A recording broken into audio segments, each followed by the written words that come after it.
Very well, thank you. Very well, Damian. What a beautiful day it is here today at Tormore Reserve. Fresh from yesterday, I went to the Carlton-Essendon game to see a draw, so I'd love to see it. Well, it was for some. You'd take anything as a Carlton. Look, I would. But look, I'm hoping for another close game today. So our attention's firmly turned to that. And what a game it should be, a cutthroat semi-final. All is on the line today. Oh, absolutely. There's no question about that. And we've seen these two sides play each other only a matter of weeks ago in round 16. The last time they met out at Shram's Reserve, it was Doncaster prevailing by just 19 points in the end in a close scoring encounter. Andy, you'll be joined this afternoon by the Doncaster East senior coach Steve Buckle later on, which will be very, very interesting to see and hear his dulcet tones and his analysis on the game. Yeah, look, obviously the coach that has faced both these sides this season, so he'll give an incredible insight into how these teams play and how they're going to actually play out this particular final today. Let's introduce our stats man for this afternoon, thanks to Yarra Valley Water and Choose Tap, Grant Campbell. How do you see this one panning out today, Soupy? Well, the interesting stat is quarters won. Mulgrave, despite their good season, they only won 23 quarters for the season, which was ranked 8th. Doncaster, on the other hand, won 39, ranked 3rd. They have been inaccurate, though. Doncaster have the worst kicking accuracy of any Division 2 side, only converting 48.6% of their chances so far this season. Well, that is very interesting stat, PWS. Accuracy will be the name of the game this afternoon, but it should be quite accurate in terms of the goal kicking because there's not much of a wind to speak of, is there? No, it's perfect conditions out here for a big final. I know there's been a good rivalry between these two sides all year. Of course, you mentioned the last time they met, it was Mulgrave earlier on in the year, so it's 1-for-1. They both know how they can win against each other, and really looking forward to seeing what can come out on the park today. And I expect this game to go right down to the wire. I've been tossing and turning on who to actually pick all week and changed my mind a few times as well, but I'm going for Doncaster. I was Mulgrave a couple of days ago again, and now I'm switched back again to Doncaster.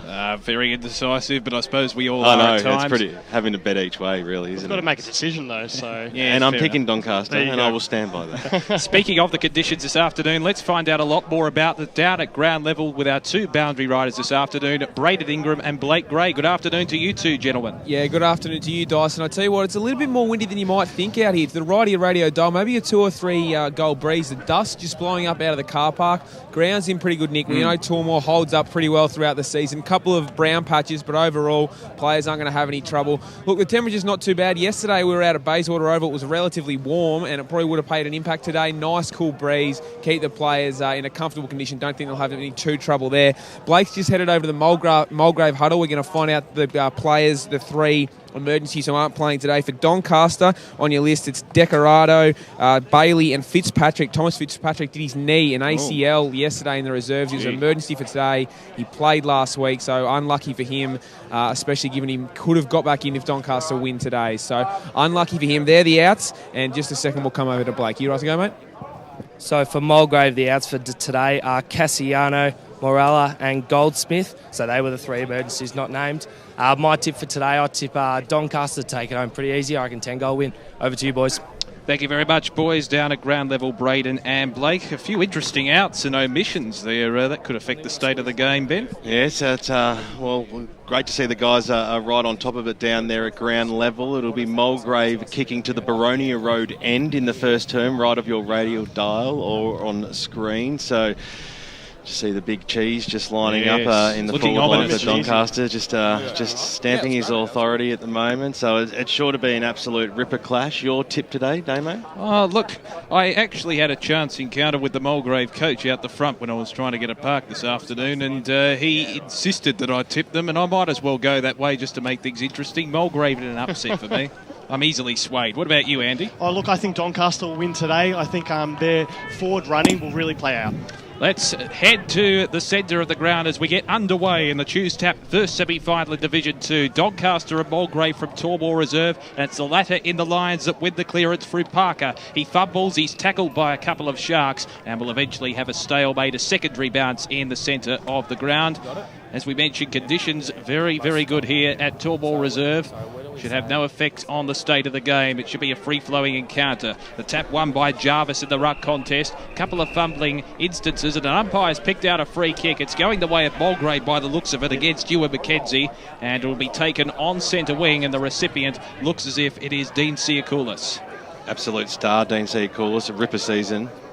So Siakoulis, as BWS mentioned, a fantastic year, very consistent across the board. Kick towards centre-half forward. Well, didn't find a target at all, and Fiora takes an uncontested mark at centre-half back. The Sharks look to move it through the corridor. Colinari drops the mark, but regains it. Finds the hand pass and receives again. Colinari looks towards centre wing. The intended target in Muller was over his head, but a couple of players at the back, including Siakoulis, who could go for a run, take a bounce, spear it in the Lumen cheesy direction. It's spoiled at the back. They've got a couple of crubbers. Dribbling kick towards goal. Only a minor score in the end. And Doncaster, they have first blood. They're one behind. Mulgrave yet to score. We've gone a minute in. That was Adrian Paolacci with the first score on the board.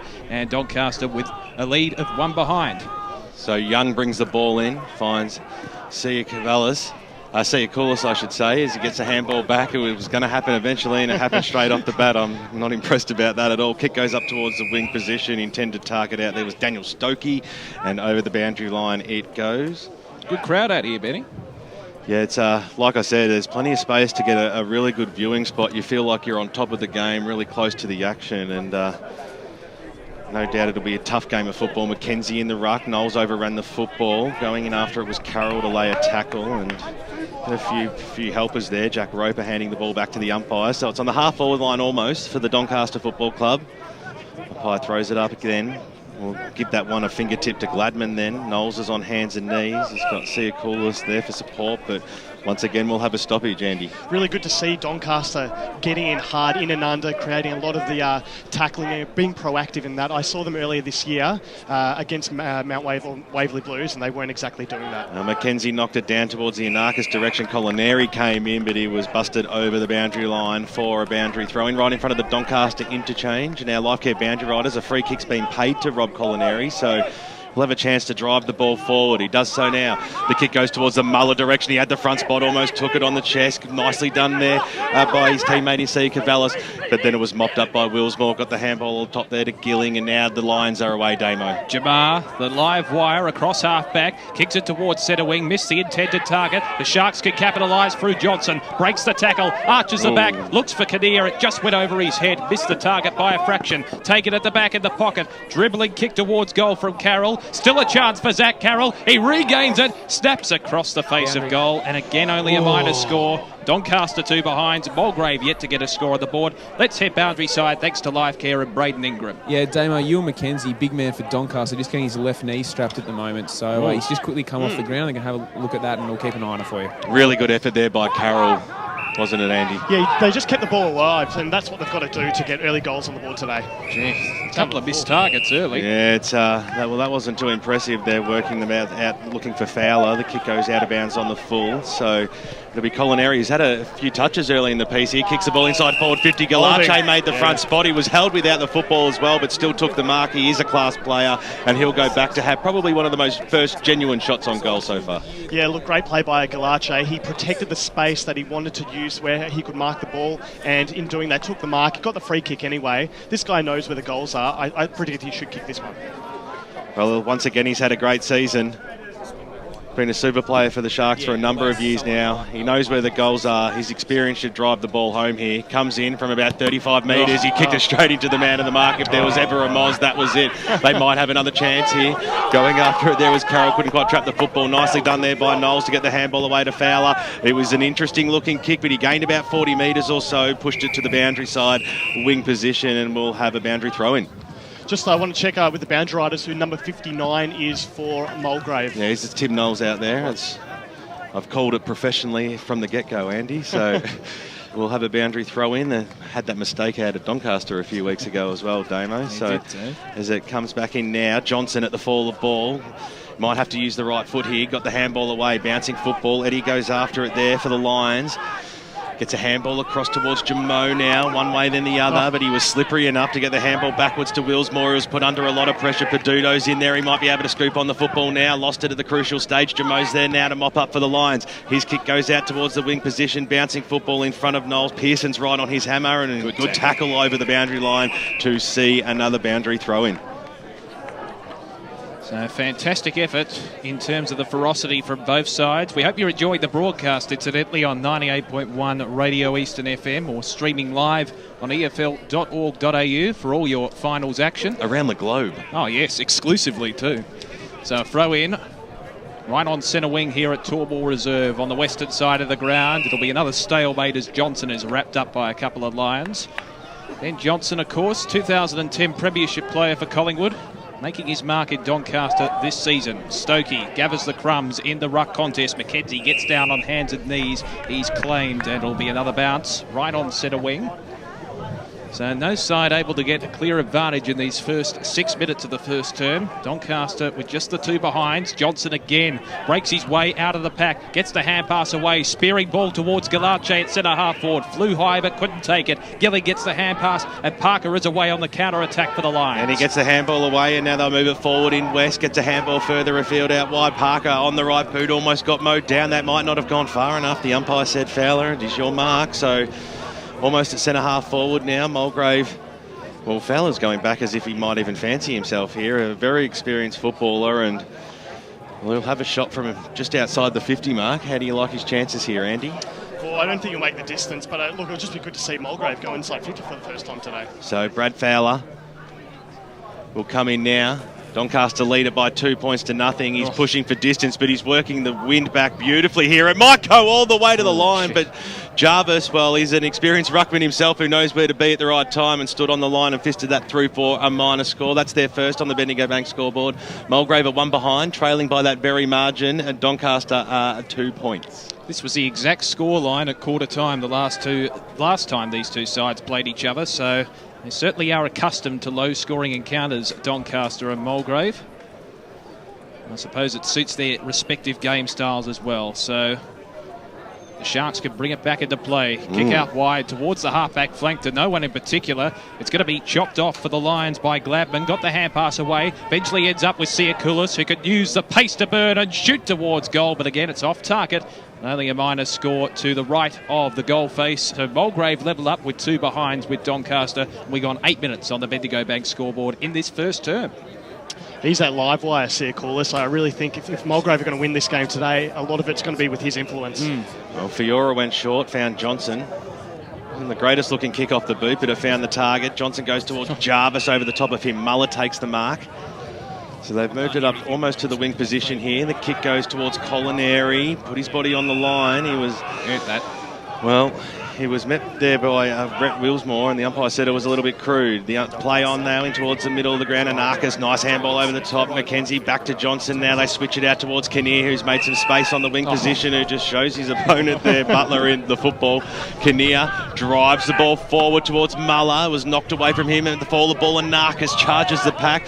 He was dispossessed of the footy. Muller goes in again. Good play there by Gladman to lay the tackle. Good defensive play by Mulgrave. They've eventually earned the free kick, keeping themselves alive. So it will be Jack Roper from the half-back line. Well, Roper certainly showed signs the last time these two sides played. He can make an impact, goes across the defensive goal face to Jabot. Hand pass comes to Matthew Young. They eventually link it around here, the Lions. Butler has certainly advertised this game style where they share it around. Jabot towards centre wing. Now the hand pass comes forward. The running play from Fredericks. He's held up. Still a chance for the Lions as they link up through handball. West swings round onto the right foot, sets sail towards goal, brilliant kick, and the first major on the board goes to Mulgrave. They move on to 1-8, leading Doncaster 2 behinds. A fantastic team-lifting goal there from David West, and we've gone 10 minutes on the Bendigo Bank scoreboard. Grant Soupy Campbell, thanks to Choose Tap. Interesting contrast in styles. Doncaster leading the contested possessions 14-9. Mulgrave leading the uncontested possessions 25-13. Oh, that was a great goal, Andy. Yeah, it was. They just shared it around. They kept it alive. They kept pushing the ball forward. That's what I really liked about it. It was all positive play, and it was a well-deserved goal to David West. So, back in the middle now. Jarvis goes up. Knockdown comes towards Anarchis. A little bit of a fresh air shot. Saw him dispossessed of the football. And C. Cavalis sees the ball handed back to the umpire inside the centre square out here at Tormore Reserve. 6 points is the difference. Mulgrave had the lead. Pye throws it up. Oh, might be able to get out of this. The Lions, no. Yes, it was a free kick coming back to the Mulgrave Football Club. So moving the ball quite fast here. on the right boot. Siakoulis goes up towards the wing position. The kick wasn't too crash hot, but he worked really hard there, Leicester. Backwards to go forwards. On the right boot, Butler goes up towards centre-half forward. Bouncing football might link up nicely here for Siakoulis. On the left boot, drives it in towards the forward pocket. And the umpire's paid another free kick, and another free kick going the way of the Lions. Yeah, it must have been in the back there as the player was charging out for the footy. Just got forced under it while jumping for the ball, and in doing so, he's obviously just got him in the back, and it's a free kick. So just forced him under the football to come back and see who will be the recipient. I think it's David Wazer. No, it might be Darren Butler. It's difficult to tell from this angle, but it is in fact Wazer. So, been an important player this year, David Wazer. He'll come in now on the left boot. Umpire does not move. 2 goals in 3 minutes for the Mulgrave Football Club and increase their lead on the Bendigo Bank scoreboard to 2 straight goals. 2-2-14 plays 2 behind. I actually played cricket with junior cricket with David Wazer, and he was always a bit of a live wire when it came to the cricketing sport, and he's kind of the same as well in the footballing sense. Just always provides that option for goal, and that was a sumptuous kick there by Wazer. Sumptuous. Yes, that's a very, very good synonym there from Andy Paolacci. I thought you'd be impressed, Damo. Oh, yes. Now the Lions, well, almost a bitty boil over thus far. We go on 12 minutes and they've scored the only 2 majors on the board against all odds. Can they continue to maintain that level of intensity? Back in the middle, Booth wins the knockout for the Lions, and again they win the clearance through Butler. A probing kick inside the 50, but taking the mark defiantly there is Aaron Fiora on the last line of defence. Fiora looks up towards centre-half back. Mark taken by Carroll. He's been lively thus far in this game. Good mark on centre wing. It was a high ball against 2, and Hill took it against the odds. It'll be his free kick. Certainly for a chopping of the arms, but he held it in his own right, Hill. And they go backwards to go forwards here, do the Sharks. Eventually it ends up with Marganis between half-back and centre wing in the corridor. They like moving it around that area here, the Sharks, and he can just lope toward Marganis towards centre-half forward. Kadir flies high. Spoil from the back came from Fredericks for the Lions, but roving the football is Anarchis with class, with composure. Tries to swing round on his right foot. He's successful. Finds the option in Ramboldi. They're still 70 metres out from home. Between centre wing and half forward, the Sharks. They need that first goal just to settle the nerves and stem the flow. High ball from Ramboldi. Looks inside the 50. The Lions have the numbers. And a shepherding free kick is going the way of Mulgrave, and the recipient looks as if it's going to be Willsmore. So Willsmore, well, he wanted to go across the face. It was risky. Eventually gave the fend off, and kick once again goes out of bounds on the full from the half-back line for Mulgrave. So they're letting themselves down there. Brad Fowler will be really disappointed with that one. So, Ramboldi went short. McKenzie takes it. He's about 70 metres out. It's a good shoe looking towards Johnson. He just didn't have enough height on him. And Siakoulis picks it up nicely, goes for the old 1-2 with Booth, and now they're away. The Lions using the outer side here of Tormore Reserve. Kick goes to a one-on-one situation. Now the Lions will get the chance to surge forward. But there's nobody home, though, except Ben Marganis, who was just waiting for someone to kick it his way. Takes the mark, moves the football pretty quickly here in the end. Nobody really was going after the pill in the end. But Doncaster, they had a few options. Ramboldi over the top, that's okay. On the right boot, they go up towards the Cavallis direction, who takes it inside the middle of the ground. Nail it by the end of the day, Damo. You've got to brush up on your Greek there, BWS. I grew up in Templestowe as well, I should know better. The kick goes out towards Ramboldi, who's in the last couple of minutes got a few touches.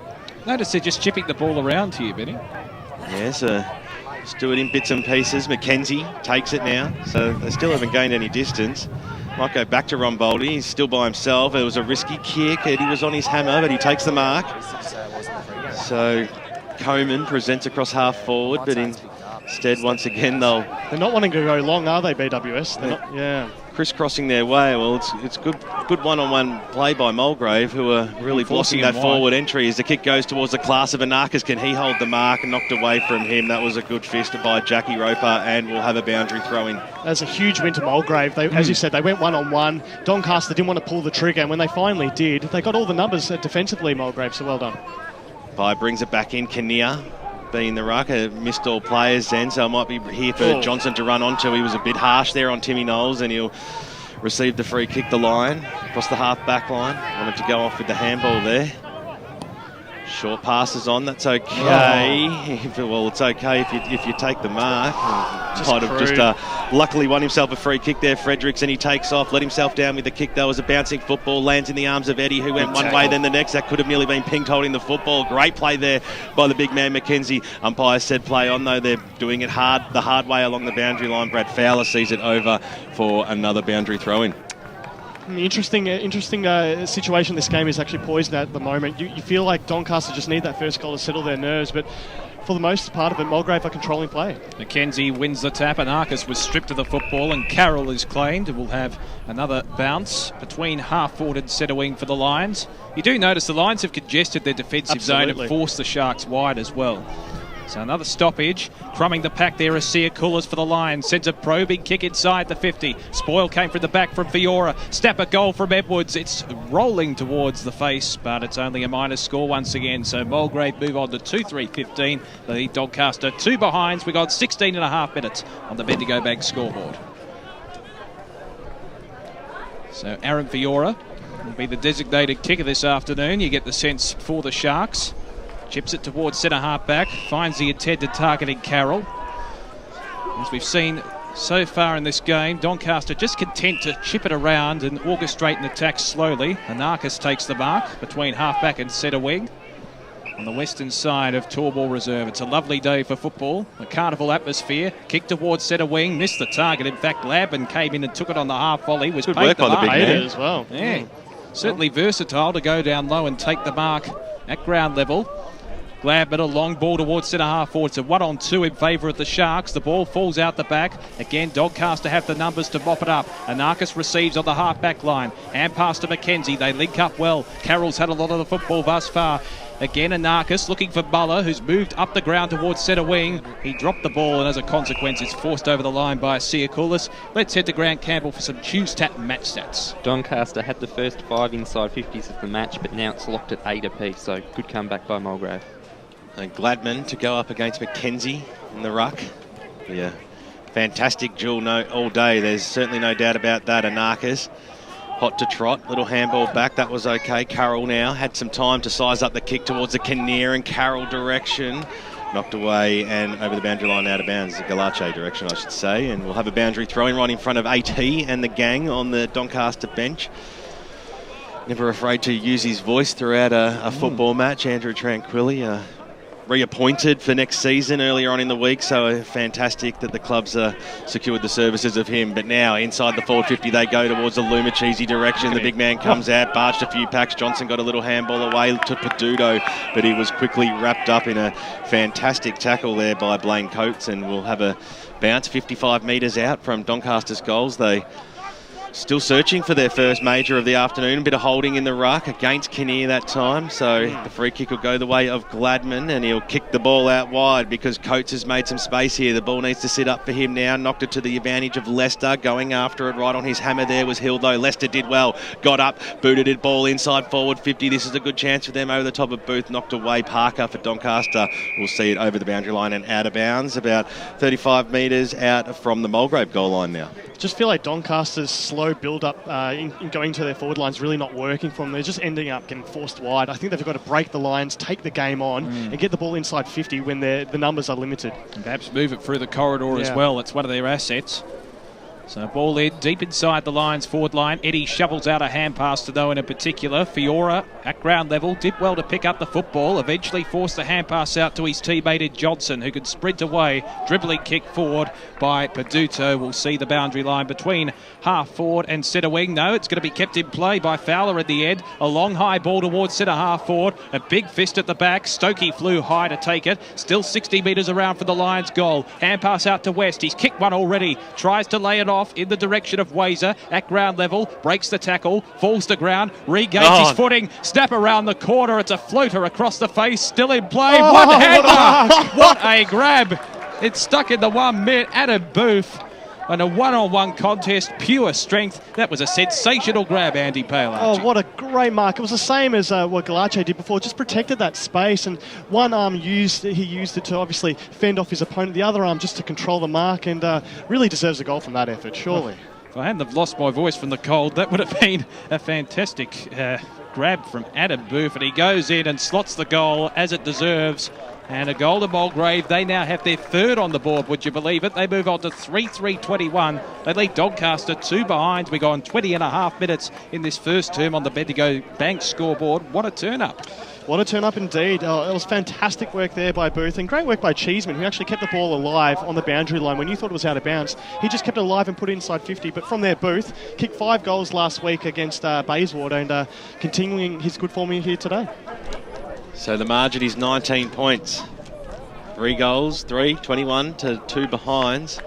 Doncaster with the first 2 behinds of the match. So the last 6 scoring shots on the board to the Mulgrave Football Club.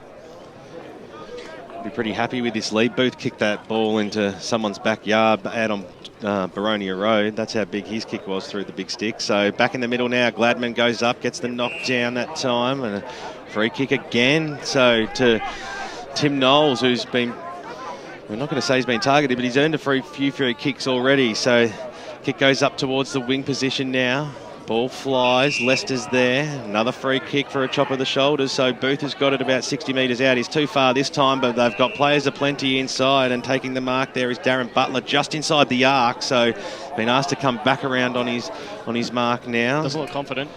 Gilling receives the handball. He might be able to slot this. He's kicked it to the hot spot, 10 metres out from goal.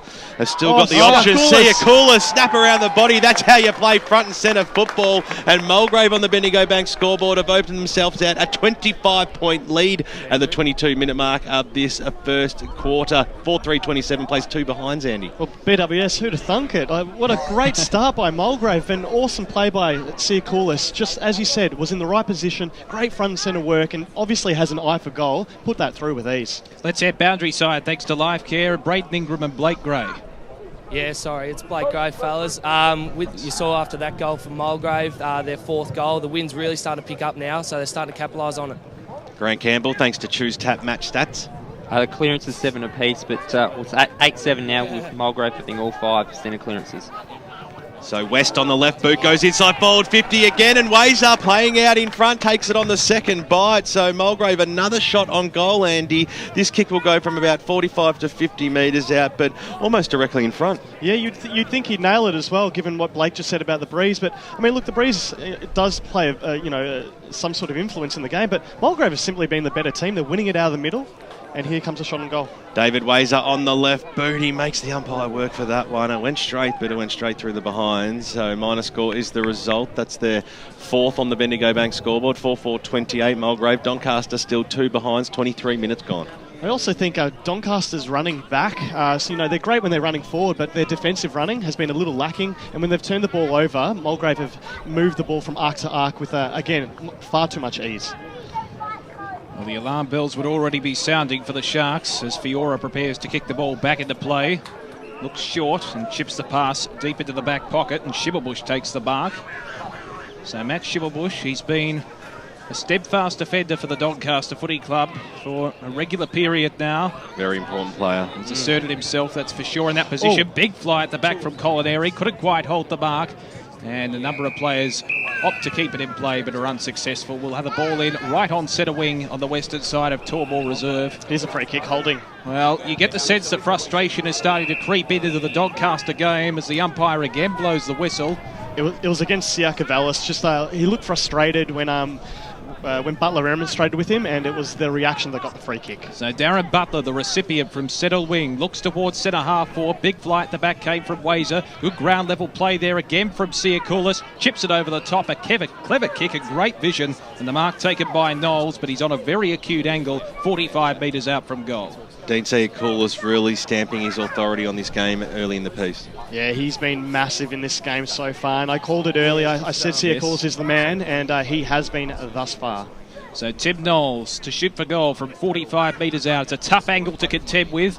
It won't quite make the distance. In fact, it's gone through for a behind. It's drifted to the right of the goal face. And Mulgrave move on to 4-5-29. They lead Doncaster 2 behinds on the Bendigo Bank scoreboard. Grant Campbell, thanks to Choose Tap Match Stats. Free kicks 11-3 in favour of Mulgrave. Interesting stat. Aaron Fiora now for the Sharks. Short passes on. Ben Johnson takes it in the back pocket. The AFL connection. Yes.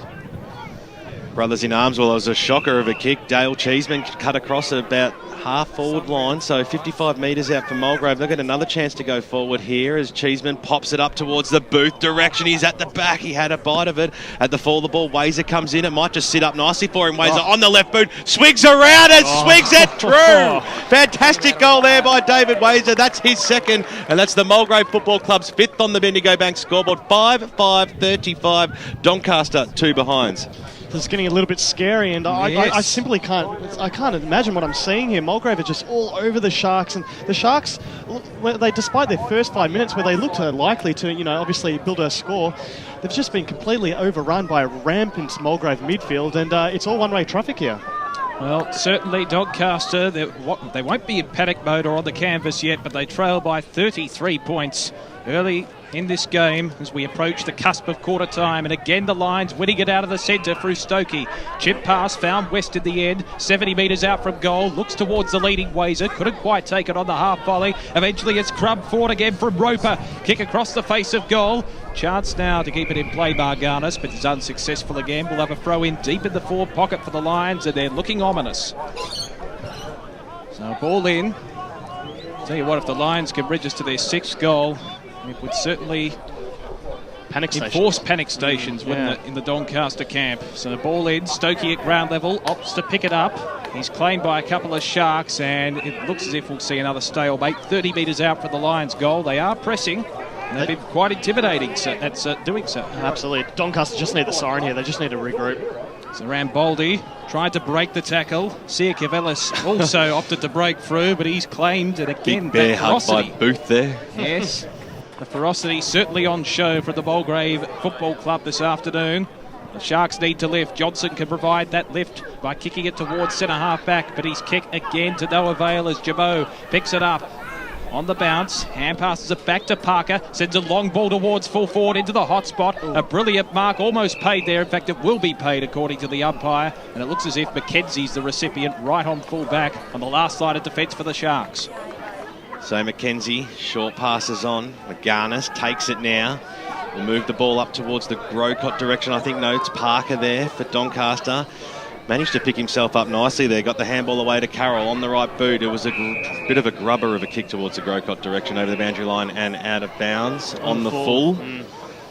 So letting themselves down at times here as Parker on the right boot kicks it up towards McKenzie was in the front spot for Doncaster in the end, had a little bit of time. Little handball out by Schimmelbusch, found Fiora, but he ran himself into trouble because Lester was right on his hammer and brought to ground, and will have a bounce 50 metres out from the Mulgrave goal line, which is where all the action's been so far in this term. 28 minutes gone, and it's a 33-point lead to the Lions. So there certainly wouldn't be too many people who are around this ground that would have expected that at this point in time, that's for sure. So can Doncaster get themselves back into the game, or can Mulgrave close out this quarter with another goal? It was a dangerous time for them. So you heard it in the background. The quarter time siren has sounded out here for the Choose Tap Division 2 elimination final. Effectively, it's known as a set first semi-final, but the winner will go on. The loser, well, they can worry about next year, but we hope you're enjoying the broadcast here on 98.1 Radio East, and it's streaming live on EFL.org.au. David Wazer has 2 goals for the Lions. He's the multiple goal kicker, but there's plenty of other finals happening, 2 others in fact, as you go local for your football around the eastern suburbs today. So make sure you stay tuned to hear all those important scores and more right after this. You could spend your weekend driving around to different car dealers, or you could avoid the hassle and head straight to Car City. Car City is like a shopping mall for car buyers. With around 40 dealers all competing for your business, there's simply no better place to drive a bargain. So save your money and your weekend. Come to Car City, just 2 minutes from Eastlink at 415 Maroondah Highway, Ringwood.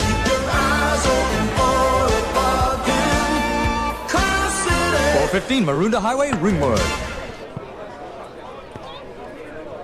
To travel on Eastlink on weekends and public holidays with a car tax. So, with the money you'll save, you'll have enough. Enough for what, Coach? My birthday present next week, and I have my eye on some sparkly gold footy boots with some pandas on them. Get a breeze tag and use Eastlink, the quickest way to get around Melbourne's east. Arrive fresher, play better. Eastlink, it's time better spent. In sparkly boots. Program sponsor. Are you feeling like your man space needs something special? Club rooms need a little something behind the bar? Just want to spoil yourself and show off to your mates? Authentic Autographs is Australia's largest licensed and authentic memorabilia dealer across all sports. With a range second to none, Authentic Autographs is a one-stop shop for all your memorabilia needs. If there is an empty space on your pool room wall or you feel your man cave needs something special, contact David on 0439 743 710 or visit the showroom at 11 to 15 Westwood Drive, Deer Park. What vehicle would you choose for your funeral? An old 1950s classic, just like me. I'd love to arrive on the back of a Harley. Oh, there's only one choice for me, a Mercedes-Benz. At Tobin Brothers Funerals, we know you love vehicles, so we've assembled a wide choice for you and your family. So if you'd like a 1958 Dodge Hearse, our Fat Boy Harley Davidson hearse, or our unique family funeral coach, just choose one in a fixed price funeral plan.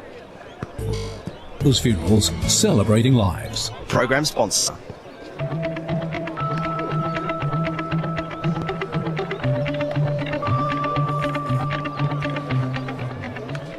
Welcome back to HQ here on EFL Game Day Sunday, and an interesting game going on at the moment at Toolmore Reserve in Baronia, but there's a few interesting games going on right around the place. And Will Taylor, I'll welcome you in first so we can get these scores out before we head back to Toolmore Reserve. It's not quite the close affairs that we wanted in the three divisions that are playing this afternoon. No, not at all, Dice. And let's have a look at those ones at the moment. Of course, in Division 1 in the elimination final, the Choose Tap Division 1 final, it is Blackburn 4-5-29 to Bourne 1 straight 6, so 23-point lead to Blackburn in that game. As we mentioned, it's a 33-point lead to Mulgrave, 5-5-35 to 2 behinds in Division 2. First semi-final, the Choose Tap final there. And at the moment, Wanturna South are leading by 24 points, 5-3-33, Wanturna South to 1-3-9 to mention which Stevie Pinn kicked the first goal.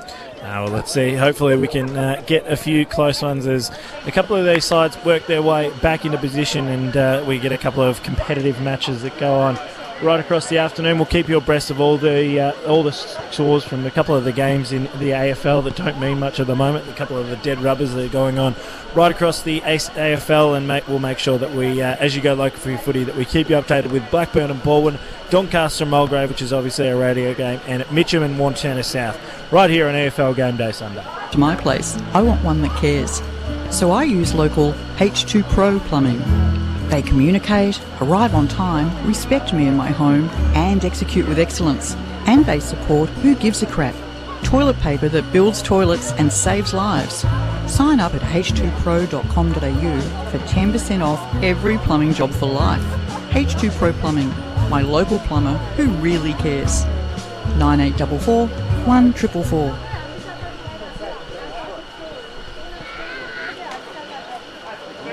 Your man space needs something special? Club rooms need a little something behind the bar? Just want to spoil yourself and show off to your mates? Authentic Autographs is Australia's largest licensed and authentic memorabilia dealer across all sports. With a range second to none, Authentic Autographs is a one-stop shop for all your memorabilia needs. If there is an empty space on your pool room wall or you feel your man cave needs something special, contact David on 0439 743 710 or visit the showroom at 11 to 15 Westwood Drive, Deer Park. For all the latest news and information on the Eastern Football League, make sure you check out our website, www.efl.org.au. The warm-up continues right here on EFL Saturday. Yes, welcome back to Sunday football here on EFL Game Day, and we've seen an absolute boil-over currently in the Division 2 Choose Tap first semi-final at Toolmore Reserve. Mulgrave 5-5-35 leading Doncaster, just 2 behinds on the board in what has been an absolute upset against all the predictions of EFL pundits.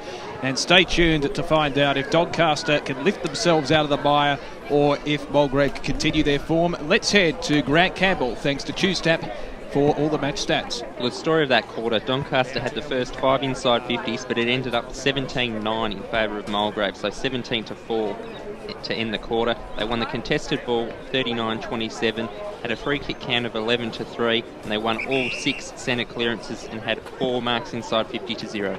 Let's head down boundary side thanks to Lifecare, and Blake Gray is with the Mulgrave coach Ryan James. Yeah, Ryan, you were able to hold them scoreless in the first quarter. How did you see that quarter? Yeah, obviously defensively it was a really good effort. We probably could have had a little bit more composure with the ball, but defensively we've done that a fair bit this year, so yeah, we're where we need to be at the moment. And you're against the win this quarter, you're planning to drop one back? No, not at the moment. We're up on contested ball, and I think our hardness of the balls, yeah, if we drop one off, we might give away that little bit of an advantage that we've got, so we'll see how we go. No worries. Thanks, Ryan. Great stuff from Blake Gray, catching up with the Mulgrave coach, Ryan James. Very interesting to hear what his thoughts are. Obviously, be very pleased given Mulgrave's start. Yeah, well, Damo, I think it's a case of same. Just keep going, do what you're doing, and even though you're against the wind, let's just force this game home and not give Doncaster a chance to come back. Let's hit boundary side again. Thanks to Lifecare and Braden Ingram. Yeah, Damo, Andrew Tranquilli, before he's got a chance to talk to the boys, Ben Johnson pulled his players into a group and said, look, boys, this isn't good enough. Cleared everyone else away, laid down the law. They're really worried about Dean Siakula, so someone's got to tag him because at the moment he's just getting off the leash. And also tackles. They've targeting 20 tackles a quarter, only got 9 there, so they've certainly got to pick up that work rate.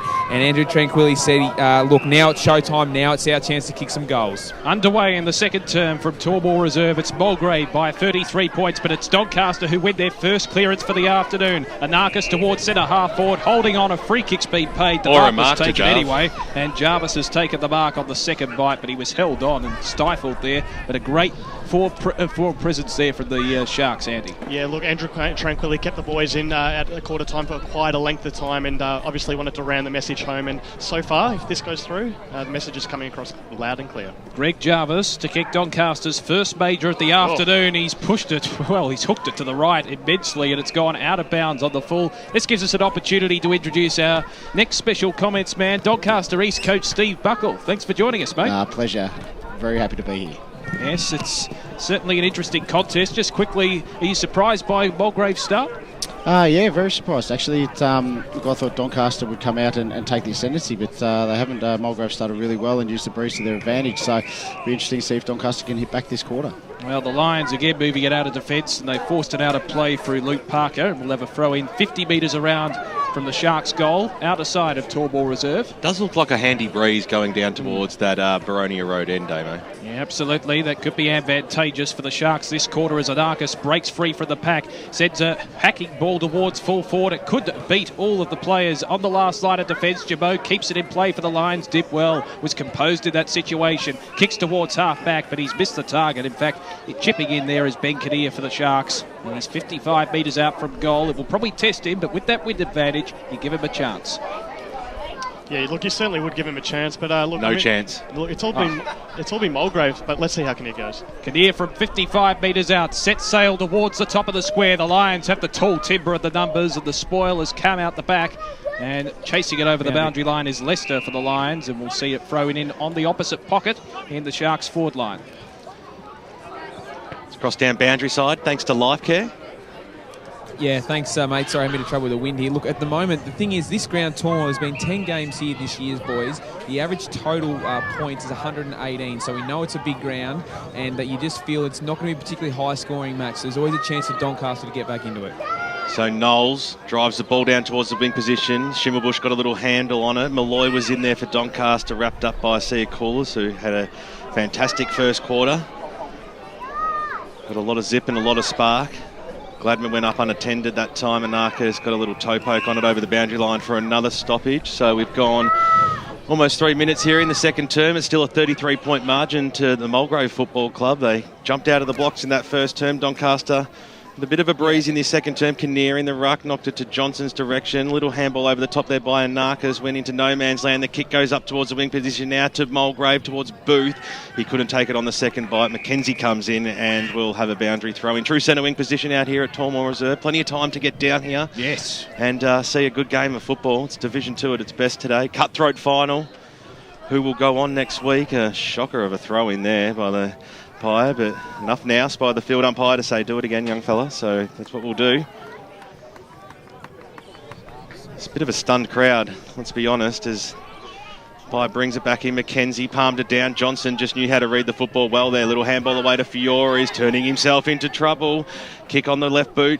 Goes up towards the half-forward line now. Bouncing football over the top of Paolacci's head. He was clever enough to pick it up one way, then the other. He'll swing around on the left boot. Good centering kick. If they could take the mark, the flyer in the back was Coleman. He might still be able to trap it, Coleman. Bouncing football, right forward pocket. He tried to get it out to Peduto, but to no avail, and now Mulgrave have a chance to move forward. Coates takes the loose ball. The hand pass was partially smothered by Sia Cavellis, but to no avail as West roams along the centre wing position here at Tormore Reserve. Looks for Gilling, couldn't take it on the half volley and forces it out of play on the eastern side of Tormore Reserve, right on centre wing. Steve, I'm interested to hear, how do you think Doncaster can get their way back into this game? Well, I think they've got to keep the ball out that side of the ground, at the far side, and attack from there.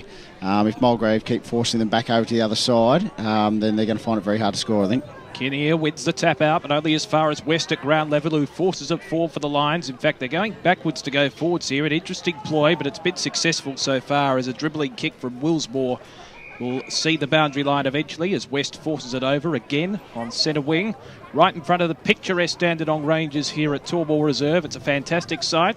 Get down here if you're in the area to watch a cracking contest of local footy.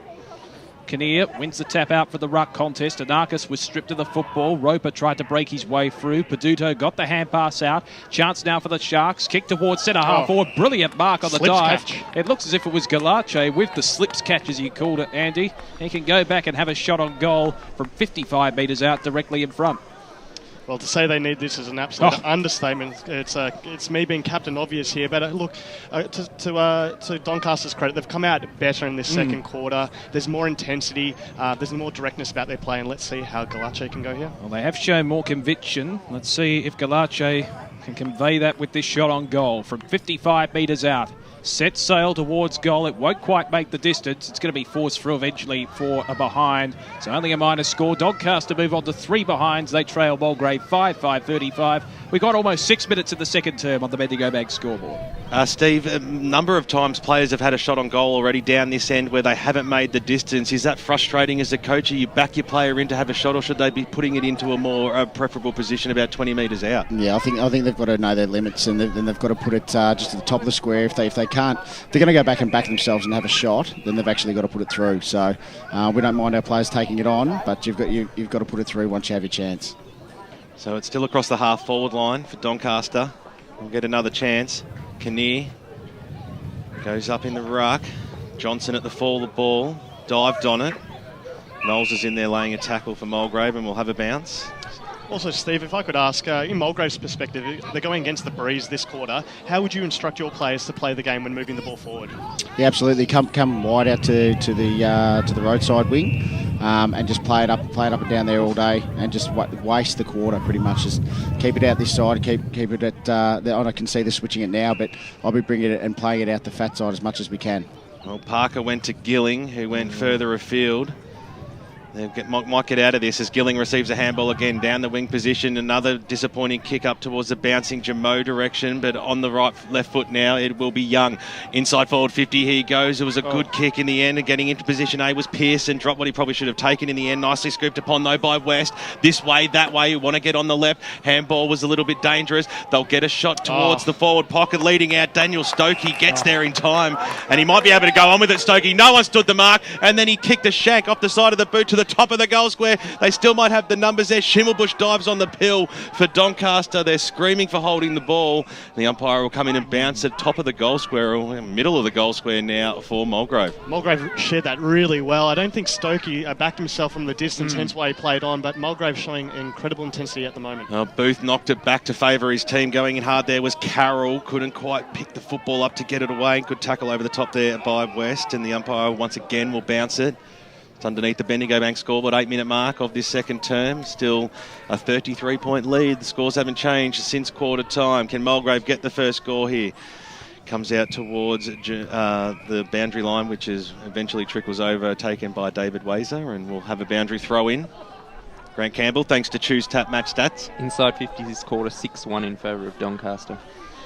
And no score either, so that's disappointing for them. Stolen by Carroll, who just banged it on his boot and kicked it out of bounds on the full. So it'll be Eddie to have a shot for Mulgrave. He might be too far out here. He might kick it to the hot spot. You can see Mackenzie, the big ruckman for Doncaster, standing in the right position. Yarra can come in for the fly from the side. The short passes on.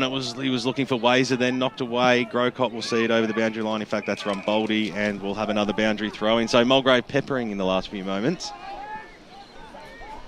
Hope you're enjoying the broadcast on 98.1 Radio Eastern and streaming live on efl.org.au around the globe. McGarnis, third man up, got the knockdown for Doncaster. Schimmelbusch came in, stamped his authority on the situation, banged it out of that danger zone, bouncing football into the middle. They might get a little bit of luckier as Jamo put his teammate under an enormous amount of pressure there in Eddie, but they had some support. Picked up that time there by Cruz, goes out wide. That was okay. Gladman to Jamo. Short passes on, so coming out and taking the mark there is Stokey.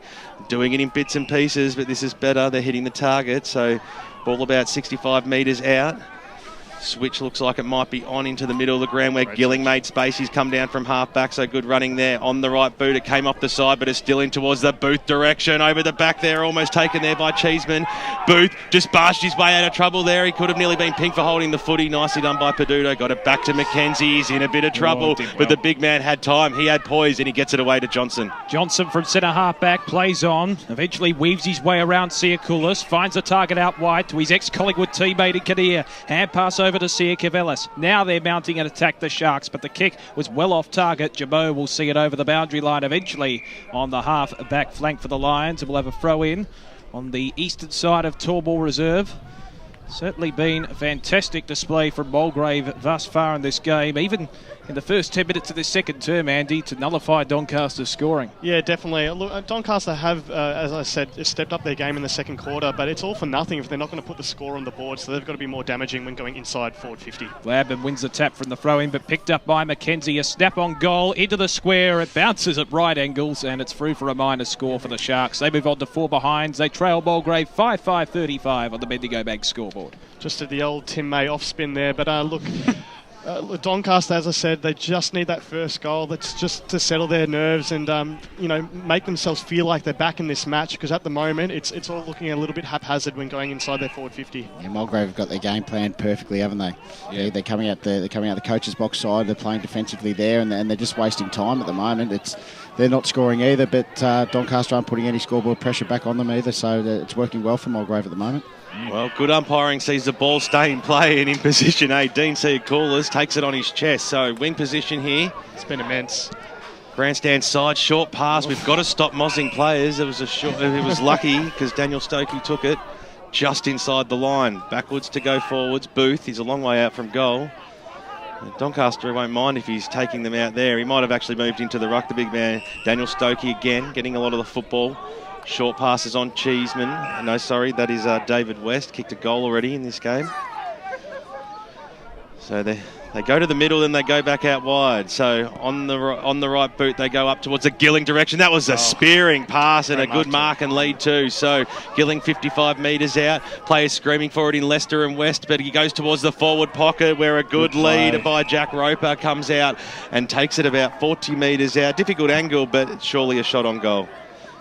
Yeah, absolutely. Fantastic work by Mulgrave to just share the ball, to not pull the trigger too early, just to find that yard of space and that overlap. And now it's another shot on goal for Mulgrave. Well, he had a few players square of the situation there, one of them being Booth, who was screaming for it. So fortunately let everybody down there with the kick off the side of the boot. We've been seeing a bit of that early in this game. Yeah, that wind certainly is making an influence on the kicking so far. Boundary. It's crossed down boundary side thanks to Lifecare, Braden Ingram. Yeah, just on that, Damo. I mean, Doncaster, they're a lot more relaxed when they use the ball. Sorry, Mulgrave are, whereas Doncaster, they just didn't know what to do in that first quarter. A lot more inching play from Mulgrave, and it's certainly working them. You can't understate how strong this wind is. It's certainly having a huge impact, and it's probably picked up from that 2 to 3 even more now. So Gilling looks into the corridor. The Lions again trying to orchestrate an attack. Certainly have had the bulk of the possession despite their wind disadvantage. Kick out wide from Parker, finds the target in the end. They're 60 metres out from goal here, the Lions. A long ball into the hot spot. Big flyers at the back. Ramboldi forced the spoil. Umpire calls play on as a couple of Lions and Sharks dive on top of it. We'll let it bounce. Grant Campbell, thanks to Choose Tap Match Stats. Doncaster have to rectify the uncontested possession situation, 35-7, Mulgrave's way this quarter. Booth tried to break the tackle with a don't argue. Siakavelis weaves his way through traffic. Did it well to Fiora, who did likewise. Tries to break through a couple of would-be tacklers. Gives it out wide with the hand pass to Carroll. Kick towards centre wing over the head of his intended target in Paolacci. Will he keep it in play? Yes, he does. A looping ball towards half forward. Now they've got space. A shot on goal from outside the 50. Muller. It's an unguarded square. And finally, the Sharks have their first on the board. They move on to 1-4-10, trailing Mulgrave 5-5-35. We've gone almost 14 minutes in this second term on the Bendigo Bank scoreboard. Great attacking, counter-attacking play there by Doncaster. Just caught the Mulgrave defence off guard, and finally they've taken their chance. And Steve Muller, fantastic goal there from the boundary. But look, if this quarter ends up being a bit of a nil or draw, that's obviously going to suit Mulgrave tremendously. So Doncaster really need to keep eating into this deficit. Good use of the space too from the Sharks, Steve. Yeah, absolutely. It's the first time they've looked like they've had some leg speed. Mulgrave look like they're all over them at the moment with their covering the deck very well, and they're spreading a lot quicker and a lot better than what Doncaster at the moment. So if they can, Doncaster can keep that type of brand of footy up, they should get themselves back into the game. Well, they got the clearance through Anarchis, but Jamo's mopping up across half back there for the Lions, and they're moving themselves around the outer side wing. Parker on the right boot. It was a good kick up towards the half forward line. Ramboldi was there. He made sure he had the time there. Got the handball away to Carroll, and now they link up through Johnson in the middle. Handball to Kinnear, back to Johnson, and now on the left boot, he'll send the ball inside forward 50 towards the Lumacheesy direction. Over the top of his head it goes. Bouncing football. Young was there to help out. Little handball to Willsmore. He managed to trap it then very well then, and now Jamo. They're using that outer side of the ground pretty well here, Mulgrave. One bounce, handball over the top. It was intended there for Stokey. He took it. He was under a bit of pressure by the fly to the end, and then it comes out towards the Coates direction. A bit of muck around football here from both sides as we move in towards the middle of the ground here. Umpires paid holding the football against Doncaster, so perhaps a little bit stiff that one. We haven't seen too many of those decisions yet. 25 metre. Yeah. A bit of back chat. Grant Campbell, what's the free kick count at? 3-0 this quarter, but 14-3 for the match in favour of Mulgrave. So, again, Gilling comes down and takes the ball where he did about 5 minutes ago, so they've got to keep an eye on that. He drives the ball inside forward 50, bouncing football to the way there of Fredericks. Turned himself into a little bit of trouble, but got the handball away to West. West got it over towards Siakulas. Short pass back to Gilling, who could almost kick it from here. He'll have a shot from about 55 metres out. They need to do something about Gilling. I think Doncaster is starting to rack him up. Fredericks is short if he wants him. He wants to go towards the Booth direction. The one-on-one situation, holding from McGarnis. It doesn't matter because the big man just sticks out the one mid and takes it on the third bite. So Adam Booth will go back and have a shot for Mulgrave's 6th goal in this match, and his first of the afternoon. That was just brute strength there on that occasion. Too big, too strong, and be interesting to see how this shot goes because it is against the wind. So, sorry, he kicked a goal in the first term. This is an important kick, and once again he's kicked it into the man on the mark. We've seen that a couple of times already today as well. Doncaster, they might be able to mop up here through Ramboldi, just booted it out of the danger zone, out towards the Young and Roper direction. Young's the man to meet it. On the right boot, short pass, Brad Fowler finds himself across the arc. 50 metres out from goal. I think it might have been Parker that time. Gilling once again in that spot, takes it at centre half forward. So... well, surely it's evident to a few people out and about and around this game today, but Gilling he'll certainly make him pay if he can put this one through. Steve just called it. You know, Doncaster needed to do something about Gilling. He was all on his own. He was 20 metres in the clear and took an easy, uncontested mark there. Well, he's not looking overconfident. He's kicking into a bit of a breeze. Once again, gets very close to the man on the mark. The ball's going to sit up. It's drifting to the right-hand side. So minor score is the result. Bendigo Bank scoreboard. 17.5 minutes gone in this second term. Mulgrave 5-6-36. Very handy 26-point lead over Doncaster. 1-4-10. Ben Johnson to bring the ball back into play. Certainly a probing kick. He tries to wheel his way around from full back. Ran and gained some extra meterage. Kick to Fiora at centre half back. Now they're moving it through the corridor here, the Sharks. Mark taken by Anarchis. Deep in the centre of Torball Reserve. They want to regain that free-flowing movement that we've seen so often. Too slow from Anarkas. They had to keep the ball moving. Indeed, as Johnson receives it back again from Parker. Kick towards centre-half forward, looking in the Fiora direction, who's drifted down forward. Stokey stripped it off him. Brilliant play there from Parker of the Mulgrave variety. Managed to break the tackle. Kick towards centre wing. Finds Fowler on the outer side of the ground. Weaves his way past Colladeri. Now kicks inboard and finds his intent to target him. Parker again. He's had a couple of touches in the last couple of minutes. And kicks towards full forward. Doncaster have the numbers. Mark. Courageous mark in from the side. Zach Carroll. And that's a relieving piece of play for the Sharks. Kick towards centre-half back. Kinnear takes the mark. Take off.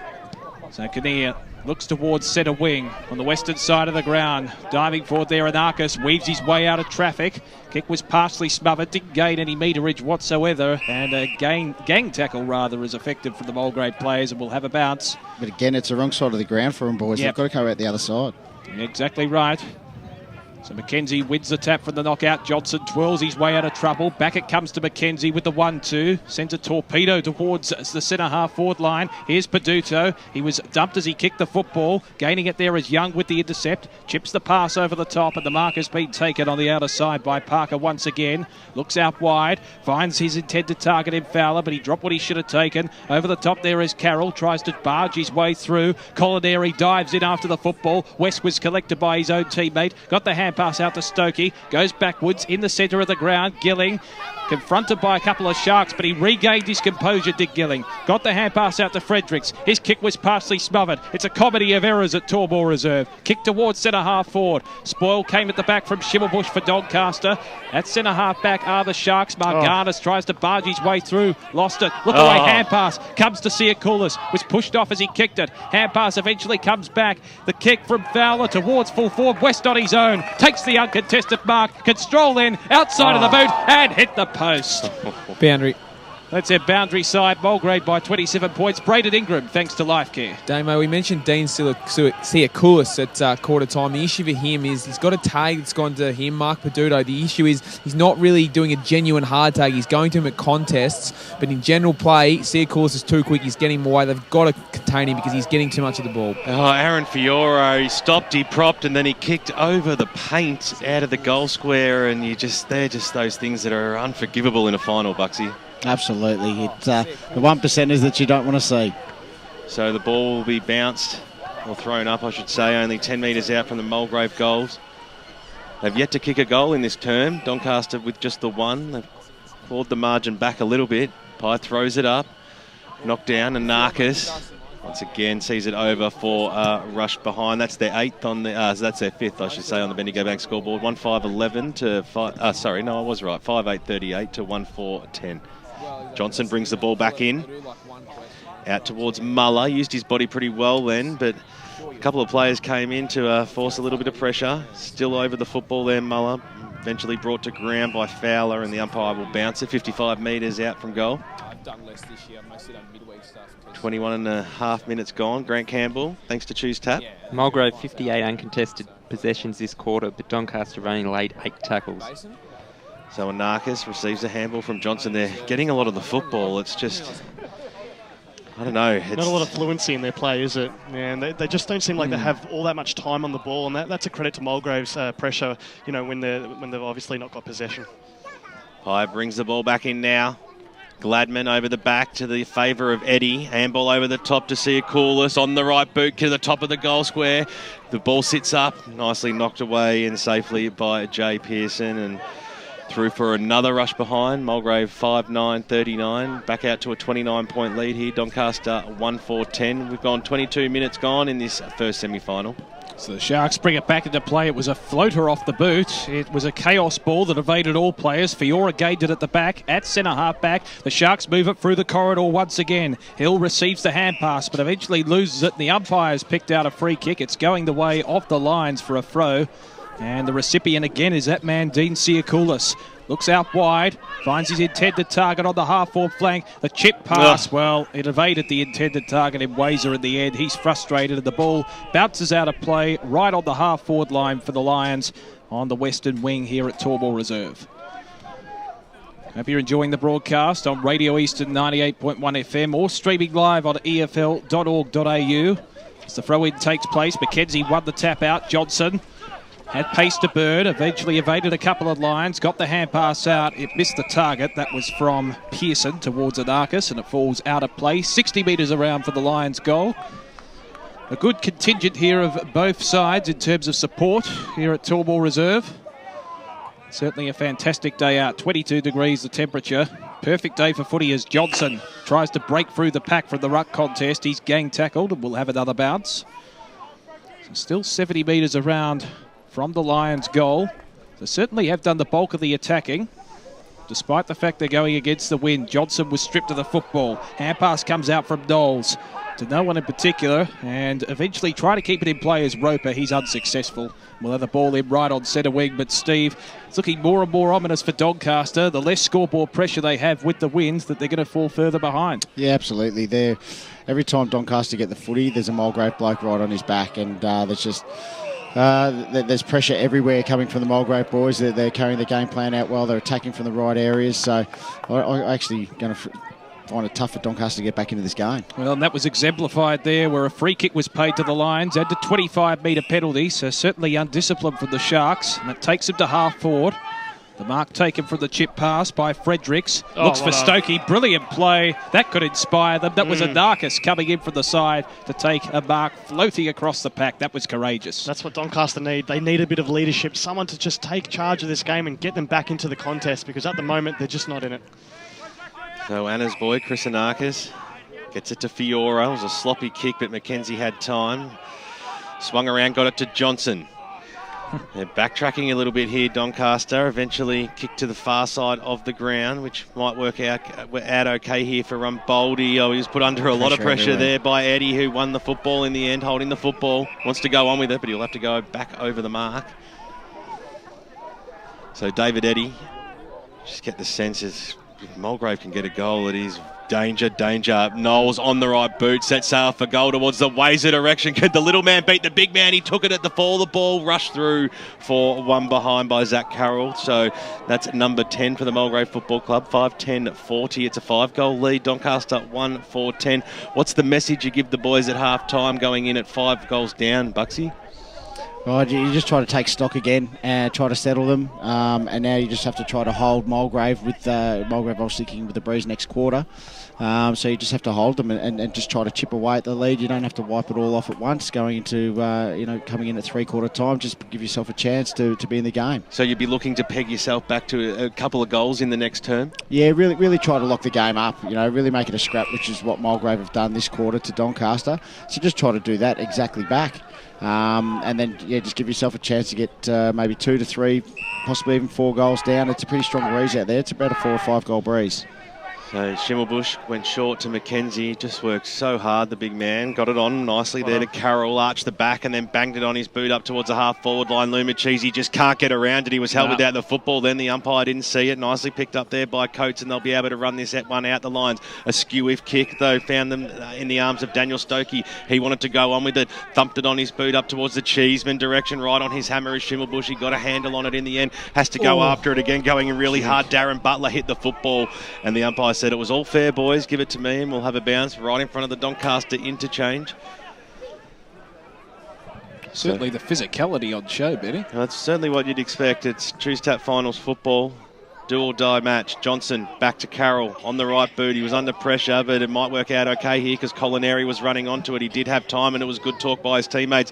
Inside 50, the kick goes over the top of Lumachese's head. Jarvis is being held as well. Nicely done there by Gilling. He's been a rock of Gibraltar out the back for Mulgrave so far in this match. And now Booth mops up the big man from the half-back line, gets it out to Young on the left boot. They sometimes have used this part of the ground fantastically this afternoon. The kick goes up towards the wing position where Wazer takes it. I think it's West, in fact, as a siren sounds for half-time. So, well, it was a quarter of not too much excitement. So you might have come in and jinxed it a bit there, Bucksy, because the Mulgrave Football Club, they'll be happy with going into half-time with a 5-goal lead, 5-10-40 to Doncaster, 1-4-10. Well, gentlemen, what do we think of that? I think it's a bit of a nil or draw that quarter, which completely suits Mulgrave. That's exactly what they would have wanted. They'll look to extend their margin in the third quarter with the wind and give Doncaster no chance to get back in this game. Major goal kicker on the ground is David Wazer for Mulgrave. He's got 2, and this is a game that is still anyone's for the taking, but Mulgrave certainly have the advantage going into the second half. Damian Watson, I hope everybody out there in Radio Eastern Land is enjoying the broadcast on 98.1 FM and streaming live right across the globe on EFL.org.au. There's 2 other very important finals happening around the traps today, and Braden Ingram will be back after this to host the halftime show thanks to the Pie Shed and hear all those important scores. Car City's website is awesome, but nothing compares to experiencing Car City in person. It's massive! A huge 10 acres bursting with up to 2,000 used and late model cars. Plus, Car City offers instant on-site finance, so you can have the car you want now. T's and C's apply. Check them out online, carcity.com.au, and make sure you visit to experience the huge Car City difference.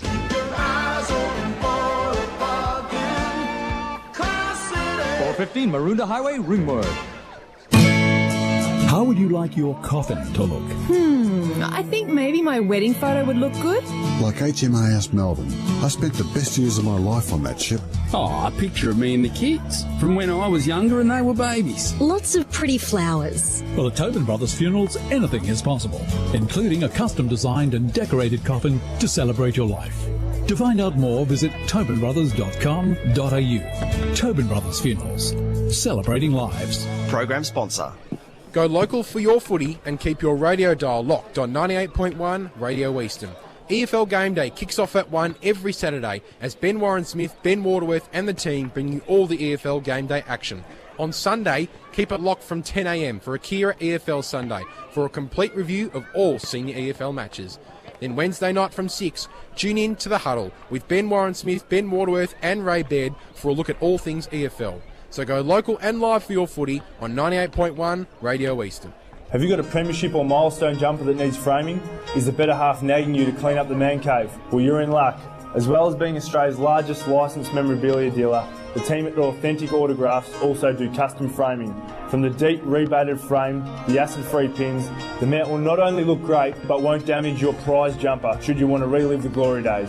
The team will also design a frame, including photos and all the important information, so you have no trouble bragging to the boys. Contact David on 0439 743 710. Authentic Autographs, Australia's largest licensed and authentic memorabilia dealer across all sports.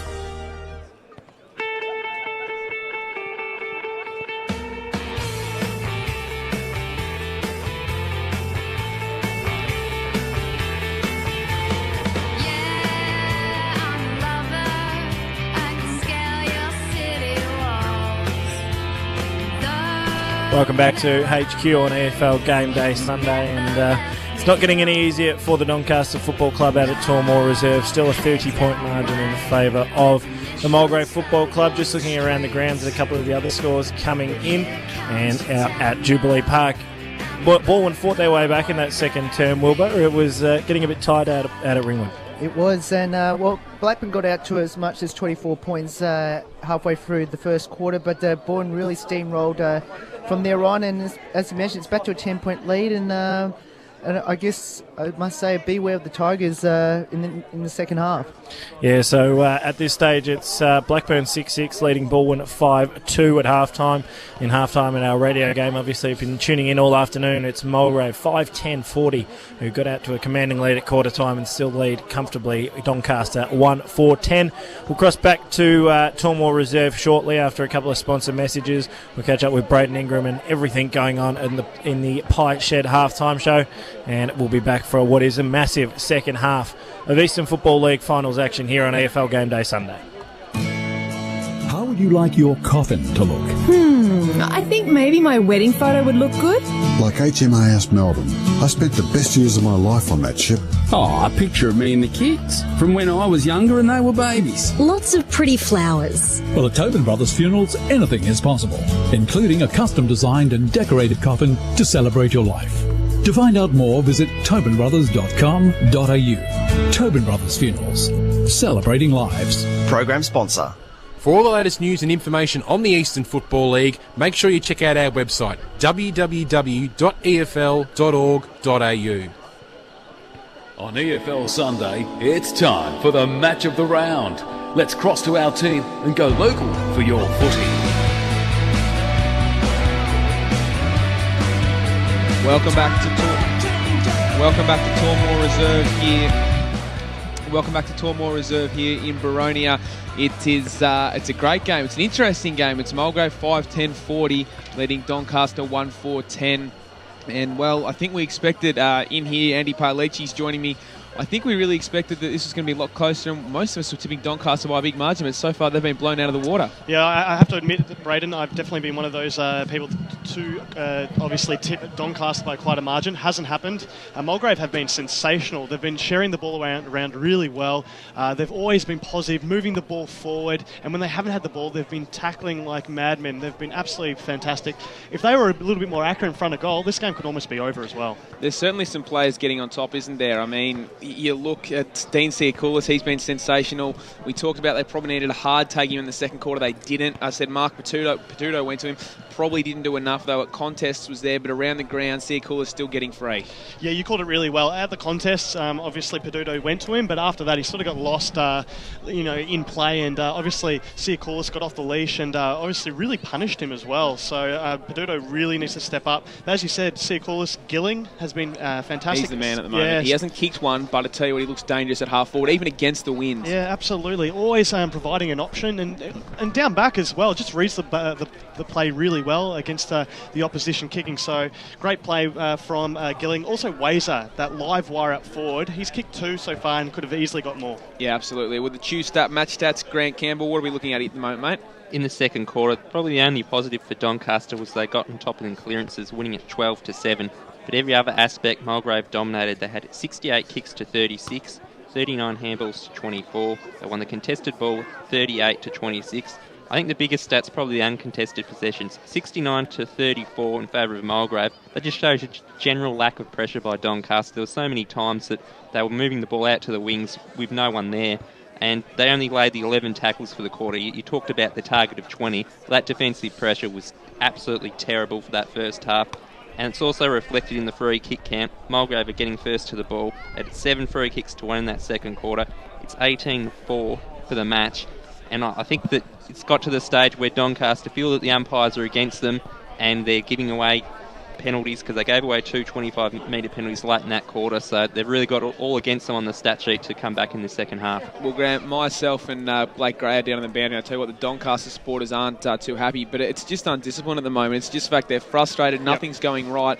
And you mentioned that uncontested possession. I mean, probably late in that second term, Mulgrave just slowed the game down, happy to chip it around, worked it around, and that's something that Doncaster haven't been able to do. They haven't slowed the game down, looked to chip it down, they just looked to bomb it long, and on a day like this, on a big ground, that's simply not going to work, Andy. Yes, yeah, especially right in the third quarter, they're really going to have to chip it around when they're going against the wind, and just play a bit of keepings off effectively against the Mulgrave team. But look, as Grant Stubby Campbell said, the defensive pressure has been poor, Doncaster, especially the defensive running. When the ball is turned over, their premium midfielders, Doncaster, in Narcus, Siakavelis, for example, Ben Johnson, Colineri, they've got to run defensively because they're just letting Mulgrave off the leash, and Mulgrave more or less punishing them on the scoreboard. Chris Narcus is such a barometer for this side, and at the moment he's just not having the impact you expect him to. He's such a sensational player, wins plenty of his own ball, but today he just can't seem to find it, and that's why they're struggling. Those key midfielders just can't get their hands on the ball. Yeah, he's got a bit of the ball, but when he's generally been under pressure straight away, and it's forced him into making some decisions that he normally wouldn't make. So, look, I think you're right. There's massive upside to his game, and they're definitely going to need him in the second half. There's any chance of winning this game, Braden.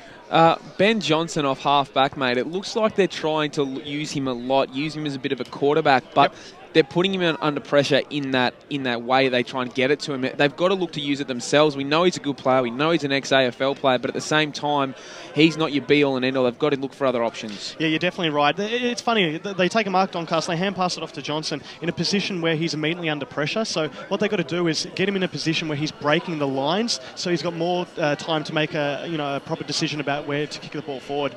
And we all know he's a great decision maker as well, being that he's played the game at AFL level. But yeah, look, they've got to get other players into that game, as you mentioned. Look, for me, Maganis, for example, could be another one off halfback that does it. Muller's been in and out of the game. Zach Carroll. They've certainly got options, Brady. You're definitely right. But I think they're being a little bit too one-dimensional in the way they go about it from their defensive 50.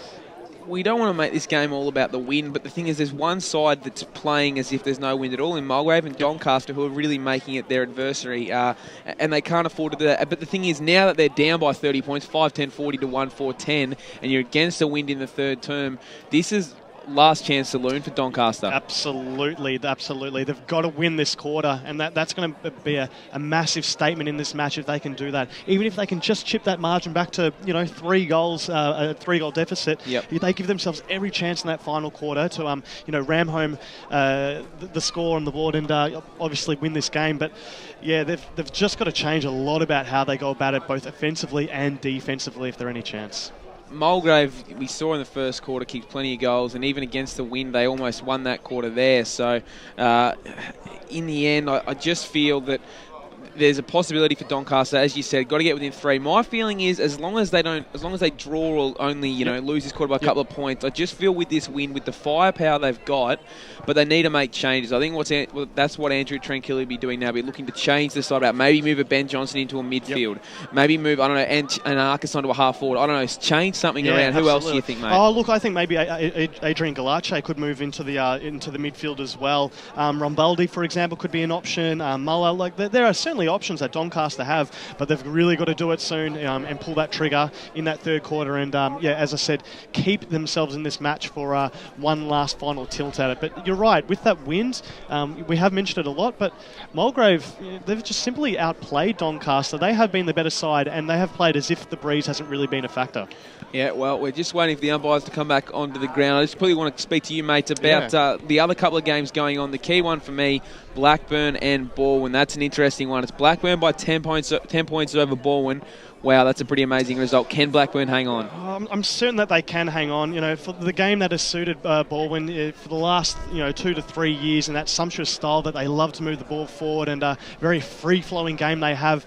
Until this season, it has served them so well. I think other sides have sort of worked out their game, and Blackburn seemed to be one of them. Although Baldwin did respond in that second quarter, there's no reason why Blackburn can't hold on. Well, it's half-time here at Tormore Reserve. It's Mulgrave 5-10-40 leading Doncaster 1-4-10. We'll have all the local Burger Co. around the ground scores throughout the second half. This has been the Pie Shed halftime. We'll be back. We'll take a quick break, and on EFL Gameday, we'll be back in a moment. If I'm going to have a plumber come to my place, I want one that cares. So I use local H2 Pro Plumbing. They communicate, arrive on time, respect me and my home, and execute with excellence. And they support Who Gives a Crap? Toilet paper that builds toilets and saves lives. Sign up at h2pro.com.au for 10% off every plumbing job for life. H2 Pro Plumbing, my local plumber who really cares. 9844 1444.